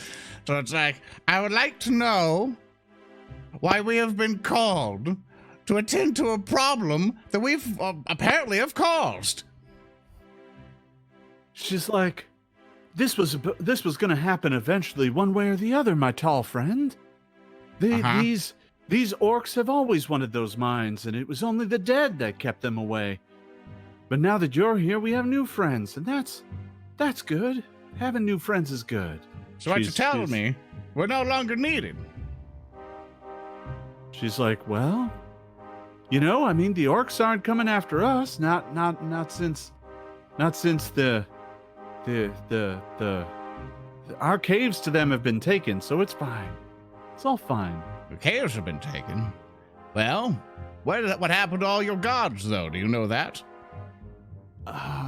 She's like, we still have them. We just brought them home because being out there in the dark is dangerous. Well, I thought it was best if they would just stay here. We don't need those caves. It's fine.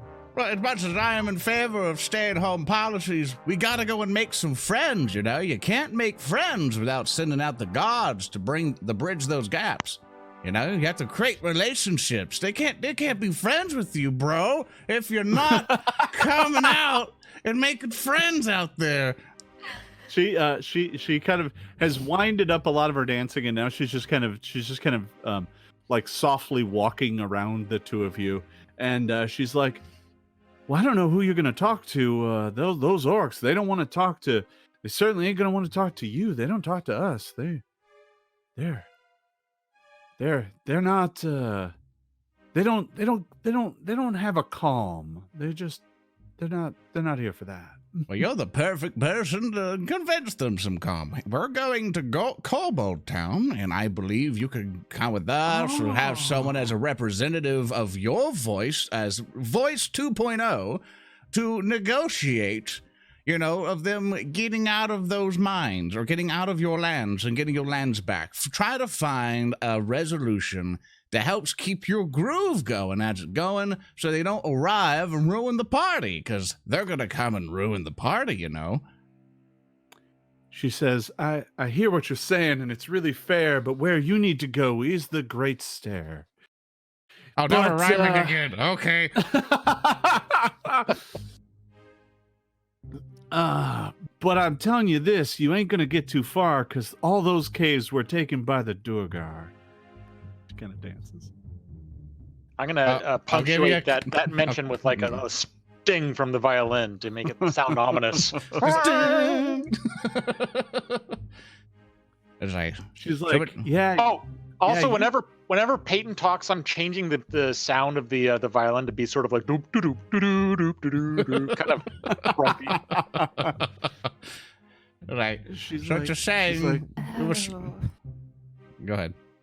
Well, if you want to get to Kobol Town, that's the only way. Those caves go from here to there. But you got to take the Great Stair. So as we take the Great Stair to take care of the Durgar then, so will you be able to, would that convince you though of freeing your groove to come over and party with the rest of the dudes? She's like, listen, I have to stay here. This is my place.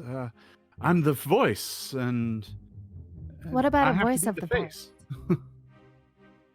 Go ahead, Ilana. You try it. You try the rhyme.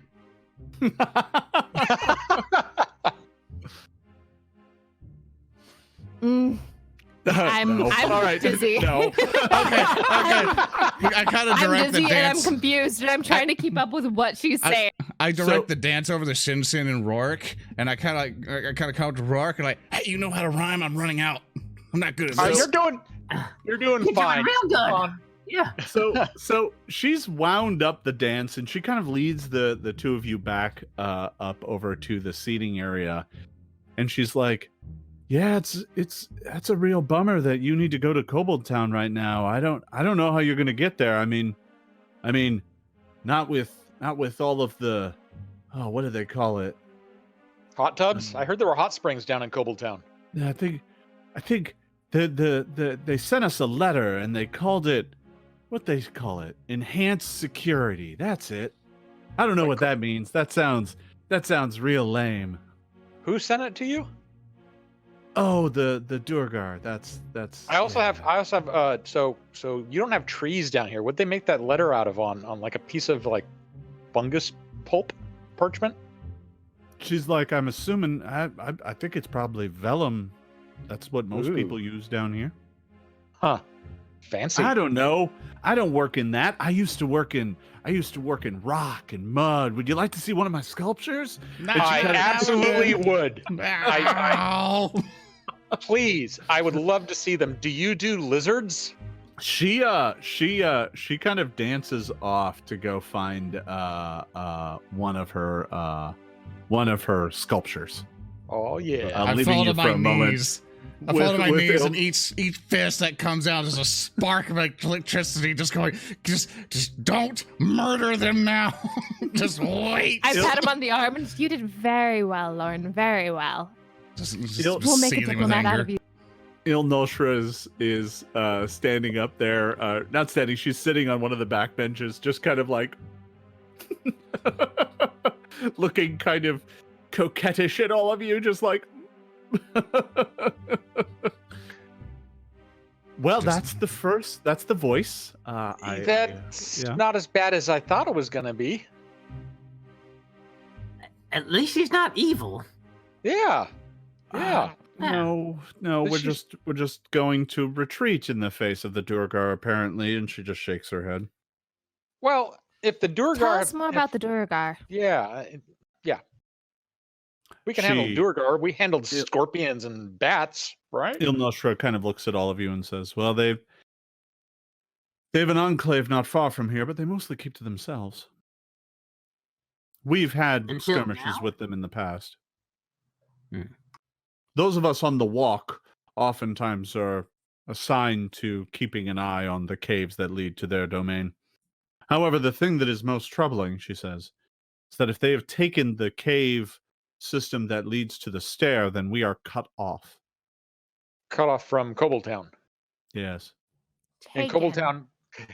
Kobol Town is like the big deal around here. It's the place where everyone goes to be someone, right? Well, she looks at you kind of funny with the way you ask that question, and she's just like, I am someone here.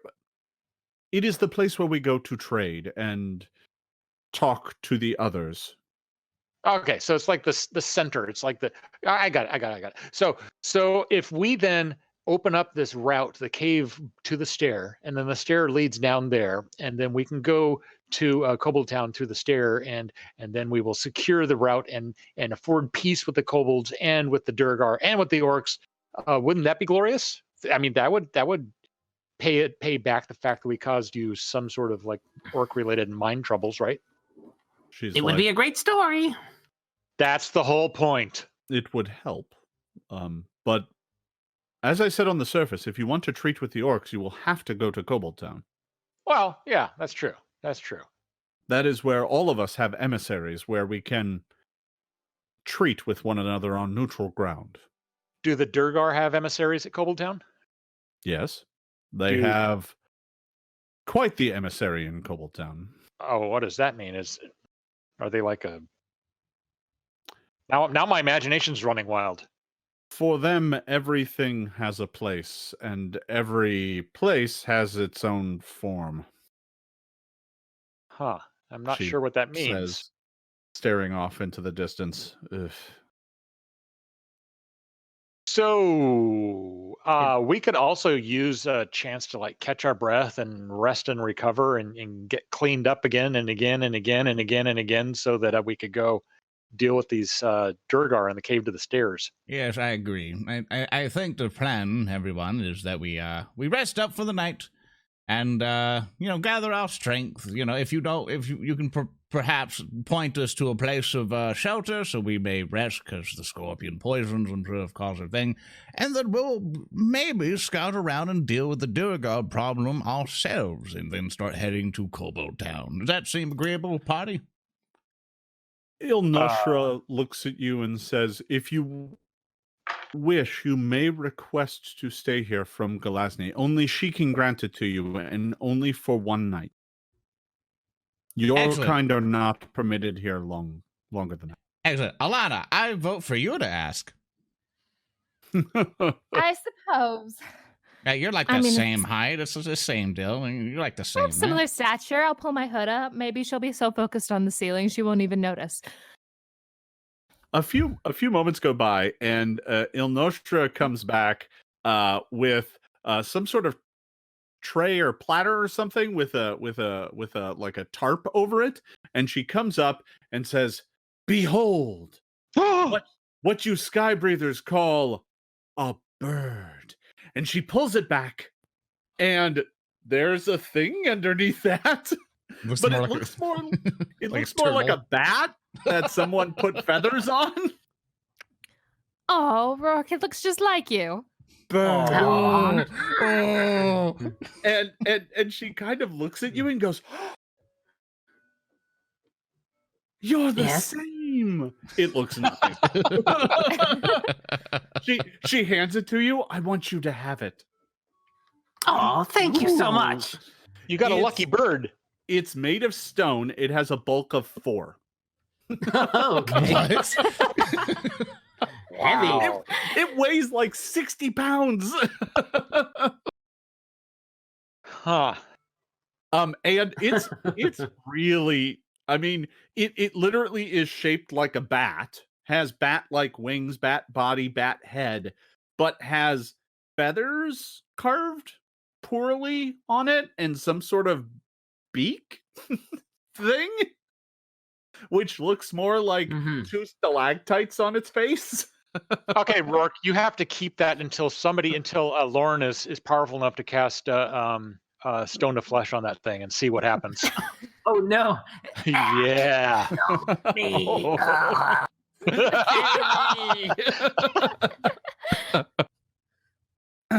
She's like, "It was meant for you." You're so Most lucky, assuredly. Roark. And she kind of just starts dancing. "Oh, I'm so happy. This is such a glorious day." And she gets a hip flask and takes a drink. Before she gets away too far, I'm gonna ask her, say, voice, ma'am, is there a place we can find a bed? Because if we don't, we're just gonna drop dead. She looks at you and says, "Your ears, they're big like mine." And They she are. kind of, Smurf Nebulin have pointed ears. They're not very big, but she like reaches out to touch your ears and is like, "Oh, you want to stay?" Yeah. Oh. Well, she thinks about it a little. She kind of, well, I suppose you can stay for one night. But tomorrow is the feast. And those who are not of the commune cannot be at the feast. The feast is No. only for the chosen, only for us. That's fine. I've heard plenty of stories about communes and feasts. We should not be here for that. Thank you very much. Where is it that we can camp out? Somewhere fancy, I hope. She kind of looks around at people and her eyes settle on Bumback and she's like, "Bumback, you got room? You want him?" And Bumback's like, "Sure." Yay, Bumback! I suppose. Yeah, whatever. And at that, Ilnostra stands up and says, "With your leave, I shall return to my duties," she says to the voice. And the voice says, "Yeah, just make sure you're back in time for the feast tomorrow. Bye, Ilnostra, we'll miss you! Looking forward to you being there. It's going to be great."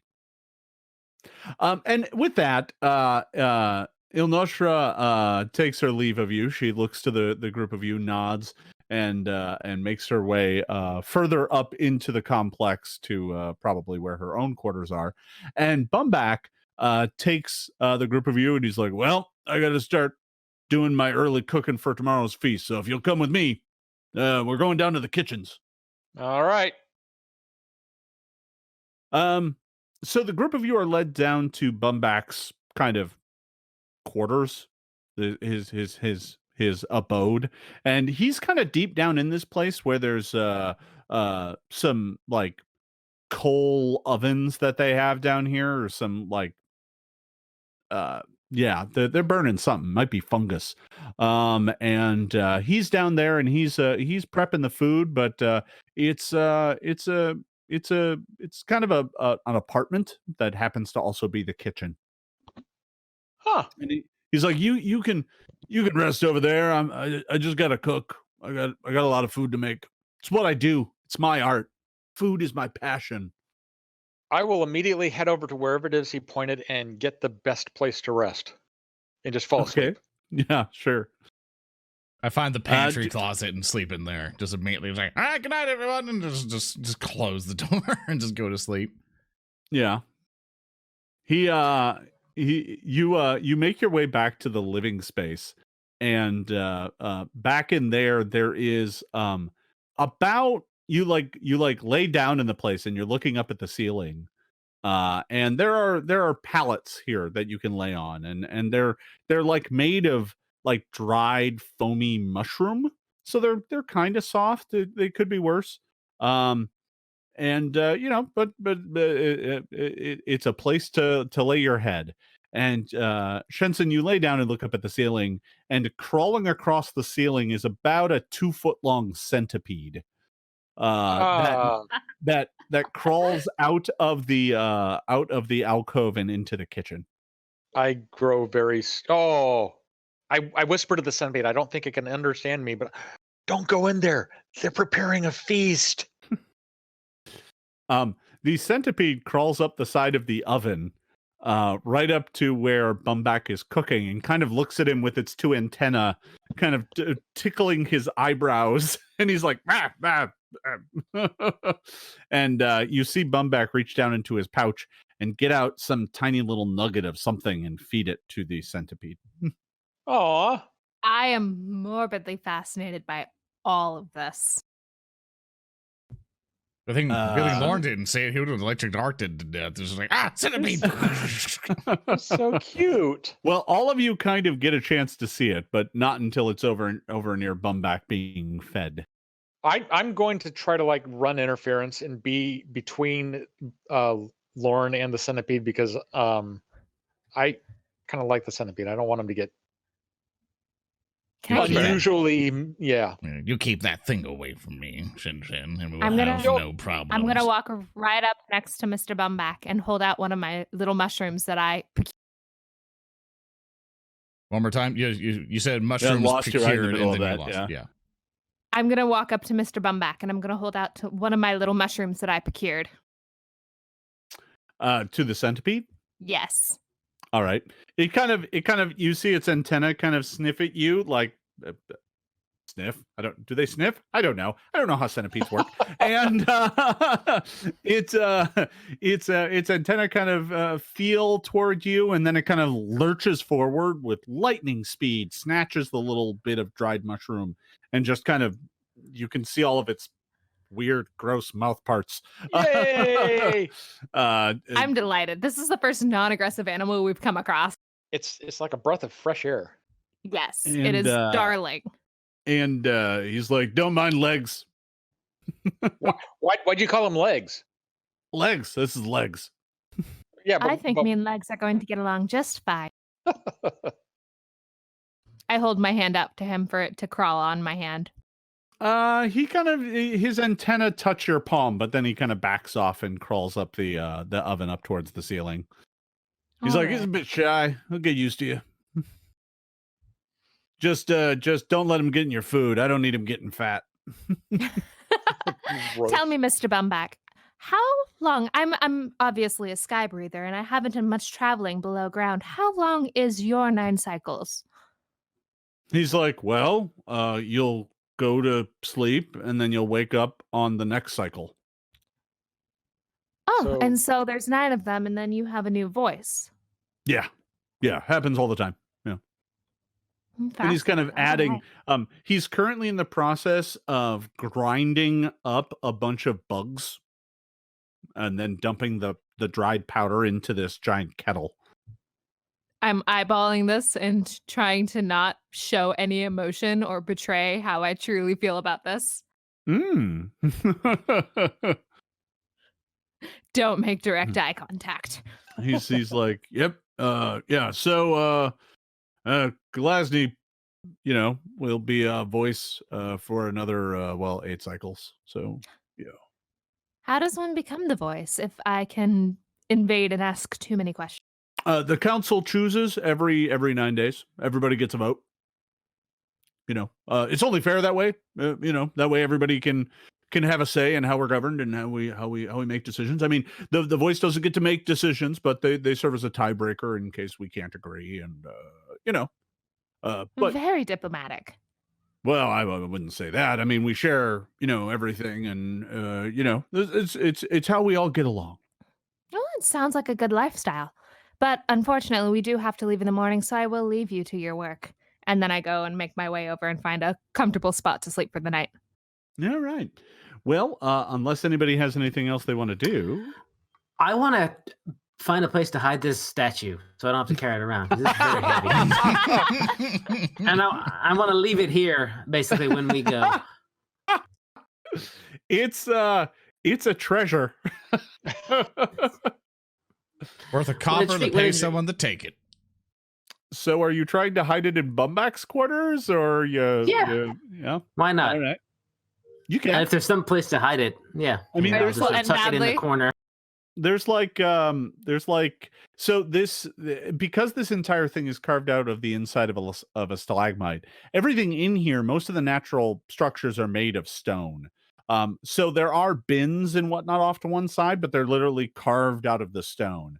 And so there's not like a crate or something you can hide it in. However, there is a pantry off to one side, and in the back of the pantry is kind of his own internal mushroom garden. And some of the mushrooms in there are like 2 or 3 feet tall. And the back of it is completely obscured from the front because there's so many mushrooms. So you could hide it in there. Yeah, I'll go by Lauren as I walk past Lauren in the pantry. I'm just gonna lug this back here. Those decisions that you're making aren't really plausible in the current state of things. You should probably put it in that guy's corner near his weird-looking stone couch, and he'll think it's a lamp or something. This will be hidden from view. And, I mean, he won't know. He's already hyped up on mushrooms as far as I met that guy. Just don't put it in my sleeping area. I don't need it looking down at me creepily like. He already has a ghost looking at him all night. You're the one sleeping in someone's pantry. And weirdo. You jealous? I got a door. I shut the door. You don't actually have a door. It's like a cloth. But yeah, I mean it's a curtain of little stone beads. I slam it angrily and turn away. It is. You can't slam a curtain. I just did. Keep it down in there. Some of us have been poisoned. I turn around. I go, fine. I'll help you hide it, and then I help him bring it into the pantry. And put in the far back, I turn its face to the corner, and I find like a tarp to put over it. You won't even be able to see it. It's behind a mushroom. I'm like, good. As the two of you are coming out of the pantry, Bumback notices the two of you, and it's like, "Oh, are you hungry?" Yes, very much so. Sure. Well, I can whip something up for you real quick. Well, that would be a delight. Within a few moments, he grills up some mushroom caps and serves it in a kind of a pale broth of some sort of cave fungus broth. The whole thing is rather salty and very umami, and it's actually kind of good. And as you're doing that, he's like, "Well, I suppose you'll probably be wanting some rest. So here," and he puts a small stone bowl in the middle of the sleeping area and takes a bit of fungus and takes a small, it looks like a twig, but he lights it, and then he lights the fungus on fire, and it starts emitting a pale, fragrant smoke. What is that? It's not jasmine. He's like, no, it'll help you sleep. He's like, jasmine. I don't know. He's like, this will help you sleep. So here, enjoy. I got you. Bumback will take care of you. Thank you so much, Bumback. And as the smoke washes over all of you, I need all of you to make a fortitude save. I knew it. I knew it. Why would they bring us down here who caused them trouble and not kill us all? I knew it. This is What was going to end very poorly. I got a 17. How is that possible? I'm How did I roll that going good? to use a hero point. I'm going to use my hero point and re-roll. All right. You got a 17 too. 17 better. All right. Now I roll a 23 for a All right, 14. so Okay. Great. You all are immediately super suspicious of the weird smoke and kind of cover your noses and turn away from it. And it fades fast enough. It was just kind of a thin ribbon of this kind of grayish green smoke that came from the fungus, and it smelled fragrant. But it fades away soon enough. It's not like this big giant cloud or anything like that. But it smelled very spicy, very earthy. In fact, this entire place smells very spicy and earthy. The whole place is kind of fragrant, like they're all burning fungus and various strange cave berries and stuff like that. So the whole place kind of has a strange odor and smell to it. And not the least of which is the Sverfneblin themselves, who it is clear that they don't use water to bathe. They use like sand, this fine talc to kind of wash up. You even see Bumback wash his hands with this stuff. He just kind of rubs it between his hands and then goes back to cooking. So sad. So Poor people. So I think after we only want to spend one night here anyway. Yep. So after dealing with the fungus smoke, you're all able to get some rest. I'm assuming that's what you do. Or Yeah. Oh, are you yes. staying up or what? I mean, what's going on? Maybe Do in we want to shifts. risk medicine checks? Because I know I'm down 10 hit points. I know that James, you're probably down a lot more. I'm down 9 hit points and wounded too. And Yeah. have awful memories of poisoning that will never leave me ever. Even if I die, they'll follow me into the boneyard. All of these things are true. Yeah. You can make medicine checks before you go to bed and heal up if you want. Yay. I allow Oh. people to actually have training in That's- this talent. yes. Yeah, therein lies the trick. Yeah. Ugh, You'll You do can good. do we it. can give it a go. You You'll got be this. fine. We trust you. We'll give it a go. Who are you starting with? Shensen. Shensen. Yay. Now With a that you see the 24. roll. Me. There was lag. I didn't see that 18. Oh, sure you didn't. Yeah. All right. So that is going to heal Shensen for 2d8 and remove the wounded condition. Yay. 2d8 for 10 points. Ilana is the best. Yay. When we're in a nice, calm, cozy setting, and there's Yes. nothing attacking us, obviously. Can Alana just Yeah, do heal you do checks that. on all of us, or Yeah. You can It's a you can long keep game. making the checks. Yeah. No, it's Great. fine. Okay. They take 10 minutes apiece. It's not that hard. Maybe not so, that one. So that's Maybe for not that one. that's for Roark. He's next in line, right? That's a critical failure, actually. That's Roark, right? I cut my thumb on my penknife as I try to cut some bandages. Yeah, Roark, you end up taking No, you damage hurt from me. that. No. This- I tried. I'm sorry, Roark. well, let's roll. I Yeah. threw Roark Well, under the bus there. I don't know no. what who you declared on that one, Maryssa. You can be me or How him, I about- guess. We are about to sleep. Why don't I just use a 3-action heal spell and not even worry about it? You can do that as well. Yeah. I Yeah, mean, just fall. here's the thing: if the party's resting for the night, I'm not going to make you sit here and roll all the checks. You can spend the time, and you're not going to Yeah. roll that many ones. Let's just say we all get like healed up and all that Don't stuff. and say move on. that. Yeah. Now that you've said it, it's going to happen. No, I know. So yeah. Over time and with some checks, you're gonna heal everybody up. I'm not too worried about it right now. So and to top it off, you can ask Bumback for some help. He is trained. So he can come lend a hand. And Yeah, with his narcotics. well, if you'd like, I mean, he does have some poultices, and eat this mushroom and you'll feel better. He promises. Actually, I'm very fascinated by that. Yeah, well, he's got plenty. I trust him implicitly. Oh, well, that's a good call. Nothing could go Trust wrong and there. fascination are two very different things. All right, so you're all able to get some rest, and soon enough, you kind of wake up feeling refreshed. You can all regain your spells and get yourself kind of put back together, and ready to depart. That next morning, Bumback wakes you up with he has scrambled eggs. What kind of eggs? I like that where you did used the the eggs word- come from? When you said eggs, Jason, I didn't have the screen open, but I could tell what your expression was. I And it don't did know not what you're ma- talking about. I'm sure it's It did fine. not make me want to eat his eggs. Eggs. I decide to eat my medieval emery and that's my breakfast. Ugh. Oh, Yeah, there's something really funky smelling about those eggs, and they're not yellow. So, they're can I not- knowledge of nature? they're just kind of pale white. I hope it's knowledge Egg of nature whites? and not occultism. I could do both. Now, you can give me a knowledge of nature. That's fine.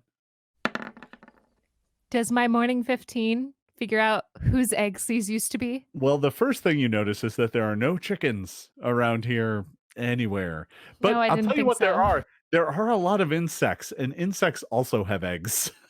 That's much better than what I thought because they think bats are birds. I thought we were getting scrambled bat eggs. Oh, no. Bats don't lay eggs. I know. I don't know how you get a bad egg, and I don't want to find out. All right, That is so a lot of insect eggs. yeah. Well, the insects down here are really big, so maybe it's not that many. In fact, you notice, like, piled up next to his oven is a pile of these kind of pale eggs. They're a little translucent. Are they legs Nope. as eggs? Nope, I'm good. Well, Oh no! well, everyone, I think the hospitality has been appreciated, and I think we are nice and ready to leave and not impose more of this person's food supply. It must we be need- very tough Lord. to live here. Yeah, yes. We need Please, please, I'm eating. Let me finish this. Oh. I just like, all right, cool. They're very- You enjoy. I get my stuff and leave. They're very, like, nutty. I'm a bird. These are delicious. They are actually really quite good. Reminds you of when you were a kid. Like when he was still in his egg? Is that what you're trying to say? Well, I mean, after that. No. Oh, okay. This is just like Mom used to barf. I was just gonna wonder, that's a bird joke. do Tengu like baby bird they're young? Oh Like, no! Yes. Let's ask the Yes, creative they do. director. They absolutely do. well, they do now. All right, that's So- canon now, I guess. Got to get in the next book. Mr. Bumback, it's been an Enjoy, experience. everyone. See, you get exclusive Pathfinder lore from watching these shows, Mm-hmm. and we're gonna have Yeah, and I Mark should Marlin actually- just start banging down our doors, going, "You did what?"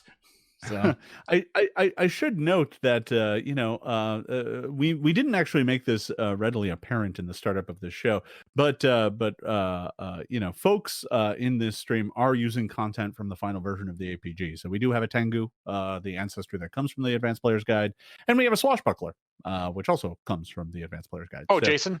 Yeah. Jason. yes, If you yes. let us level up right now, I will also use content from the APG.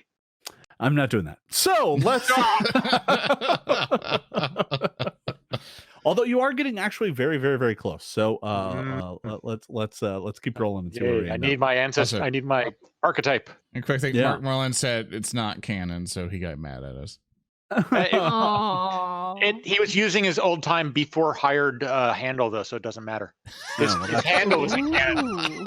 Yeah, no, his I'll handle let you isn't fight that canon, out. right, Well, as yeah. we're going. I'm sorry. we do what we can. So, all right. So you finish up your breakfast, which for many of you is a firm. I'm not really that hungry. It's fine. And he pours each of you all also a glass of something that looks decidedly slimy. Like when he's done pouring it out of the picture, there's still like ribbons of it flowing out of it. Oh, it's Ugh. like those protein smoothies. Yeah, it's Add that gross powder to looking. it. It's green. It's like Yeah. hagfish sweat. It's Yeah, very good for similar. you. So, Bumback's like, well, come back anytime. I'll be happy to cook for you. You can stay here. I mean, you can't stay here because you're only allowed to be here one night, but you can come back once the next voice is installed, and then you can stay one more night. That's how it works. Huh. Thank you, Mr. Bumback. It's been an experience. Yeah. He's like, well, I'm glad you liked my cooking. Tell everybody in Kobol Town I'm gonna try and open up a cart there next year. We'll You be got it. sure to. Well, We'll pass let along the Kobol- message. I'm almost done perfecting my recipes. And as he's saying this, he's like squeezing the blood of a decapitated bat into a kettle. That's how he gets those bad eggs. Well, So yeah, Il Nostra has returned. In fact, as you're making your way out of Bumback's kind of quarters, Il Nostra is waiting for you outside. Oh, hi there. She's like, I hope you slept well. I slept. woke up alive. So yeah, slept very well. Ready to deal with problems. Where shall we go? She looks at all of you and says, Bumback doesn't get out much, so I'm going to wager that he doesn't actually understand what kind of food you might like to eat. So I took the liberty of procuring some of our harder tack for you, if you're interested. I dive in. So to be yes, clear, thank you. it's just like dried jerky and mushrooms and there's no bread or anything like that, but there are like some of these weird pale berries and quite a bit of mushrooms, and she hands you each kind of a bindle. I'm going to with use some I'm going food to use prestidigitation to ironically make them taste like pumpkin. in it. Tell me, Mm. are they ripe berries? They do look plump, like they were just recently picked. You're not sure from where, but I'm going to take a focus spell and cast Good Berry on one of my Oh. berries. all right. Yeah, you've got a handful of them in here. They should keep for a day or two, although I think you have to use them on fresh berries, correct? Just ripe berries. Ripe. Okay. Well, yeah, these'll do for a couple days. You got a handful of them in there. Ooh. And so I Yay. can keep this for a day for an emergency. All I'm right. kind of weirded out that good berry is necromancy. And I'm just going to Well, it's pocket it. healing magic. all of the healing magic is now necromancy, right? And so does it make these It berries is. look like little skulls? Oh my gosh, does it? No. Aw, Darn. Is it like the Snow White apple where there's just like a green Yeah. skull on as top of it? as you're discussing this, walking down the corridor, Lauren, the skull on top of the staff, kind of bristles at this discussion. I tap the skull and say, it's okay. Let's get through the freaking caves and we'll be fine. And Il Nostra leads you kind of out, and you're back to the main area, and you see Golazny is up bright and early, dancing around like a feast table, and in the center is some large platter. There's nothing on it just yet, but there's benches all around it that looks like it's a communal feast. And she's kind of dancing around it and waving around this stick of incense, and the entire place smells very heavily of that kind of pungent mushroom smoke. I'm gonna regret a little tell. bit having not actually enjoyed the incense last night. I'm gonna take a big huff of that, a goodbye huff. Oh, well, go ahead and give me a fortitude save, since you're actually going to find like a ribbon of it floating through the air and sniff it up. I'm sure this is gonna be good. Yay. Yeah, good job. Remember, Shensen, this so- is not for us. Yeah, you are dazzled for a good solid minute. Yay! As everyone kind of fades in and out as you inhale this kind of hallucinogenic smoke. I take Shensen's hand and guide her. Yeah, Ilana, your hair's so pretty. I'm trying to like play with her sees hair. you do this and just shakes her head. It's very curly. You might get it tangled. Oh, I don't just get a it warning. tangled. As she leads you out past the door, you notice Galasny kind of waves goodbye at you as she's dancing around, but doesn't come to talk to you. Ilnoshra leads you out to the main door of the place, and upon arriving there, she kind of looks at Shensen and she's just like, "You might want to wait a minute before proceeding. You'll need your wits out there." Oh, I got news for you. I don't got wits on a good day. We've got her. Don't worry about it. We've got her. Do you? I'm terribly worried about you, to be honest. This place is not safe. Well, you're always welcome to accompany us. She looks at you and says, "No, I'm afraid my duties are here. I have been asked to give you this." And she produces a piece of vellum that has kind of a rough route sketched on it, with very simple markers and milestones. So you can see the Amathene Enclave is on it, and then there is a passageway with a certain mark over it, and it goes some distance before it connects with something called the Great Stair, which looks like a staircase that descends deep down into the earth. And from that, it goes to some place called the Forever Vault. And there on the shores of a great underground lake called the Hungry Lake is a place called Kobol Town. Oh, that's where we're going. Hopefully, we'll see you again with brighter news in perhaps a few days, maybe a cycle. She looks at you and says, "Yes, perhaps. You did hear about the Durgar. They have taken these caves." Oh, We've we'll been made handle aware of them. We'll be fine, I'm sure. We've got a lucky bird statue, don't we, Roark? Yep, that's right. Yeah, so with that lucky blessed by the voice bird statue, we fear nothing. Yeah, you saw poison. how we handled those scorpions. We'll be fine. They tried their best to get us and they couldn't. She says, "Well, I wish you all the best of luck. The Durgar down here are difficult. All of our dealings with them are always a challenge. When they aren't outright dealing with bloodshed, well, you'll find out. They are a real nuisance in these caves." Well, we do have experience with difficult nuisances, and I look over at Shensen. Yay! I think we'll get along just fine. Woo! Excellent. Come on, band of bravos. It is time to form ourselves yet another story for wondrous performance to be so revel in when we finally get back to the surface and make tons of money. So the group of you gather yourselves together and depart the Amathene Enclave. You leave the cave behind.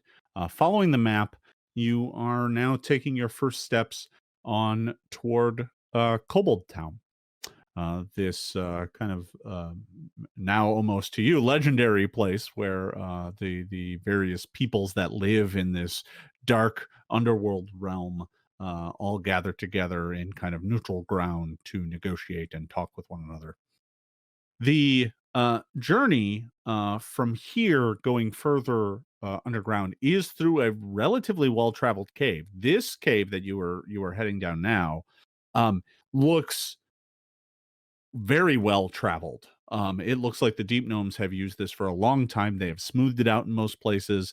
The floor is relatively level. There are still places where it drops down and stuff, but here and there they have literally cut stairs into the rock to make it easier for folks to come and go. And the journey is, all things considered, relatively simple. So you're not entirely sure. The one thing that the map isn't entirely clear on is where or how long it's going to take, because scale and relative distance on this map, like unlike surface maps, it's not like there's obvious markers of distance. But once you leave the enclave behind, and I want to note that when you leave it, there are guards at the entrance to the cave, but once you get into the cave beyond, you don't see any more deep gnomes. And it's at that moment that the moment you get away, that Felgress pops out of the skull, and he's like, "Who the hell were they?" Oh, Mr. Grisfell. Yeah. Welcome back.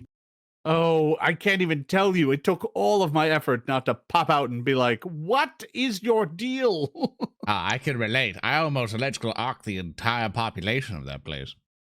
Oh, and he's kind We're of trying stretching. to make partners.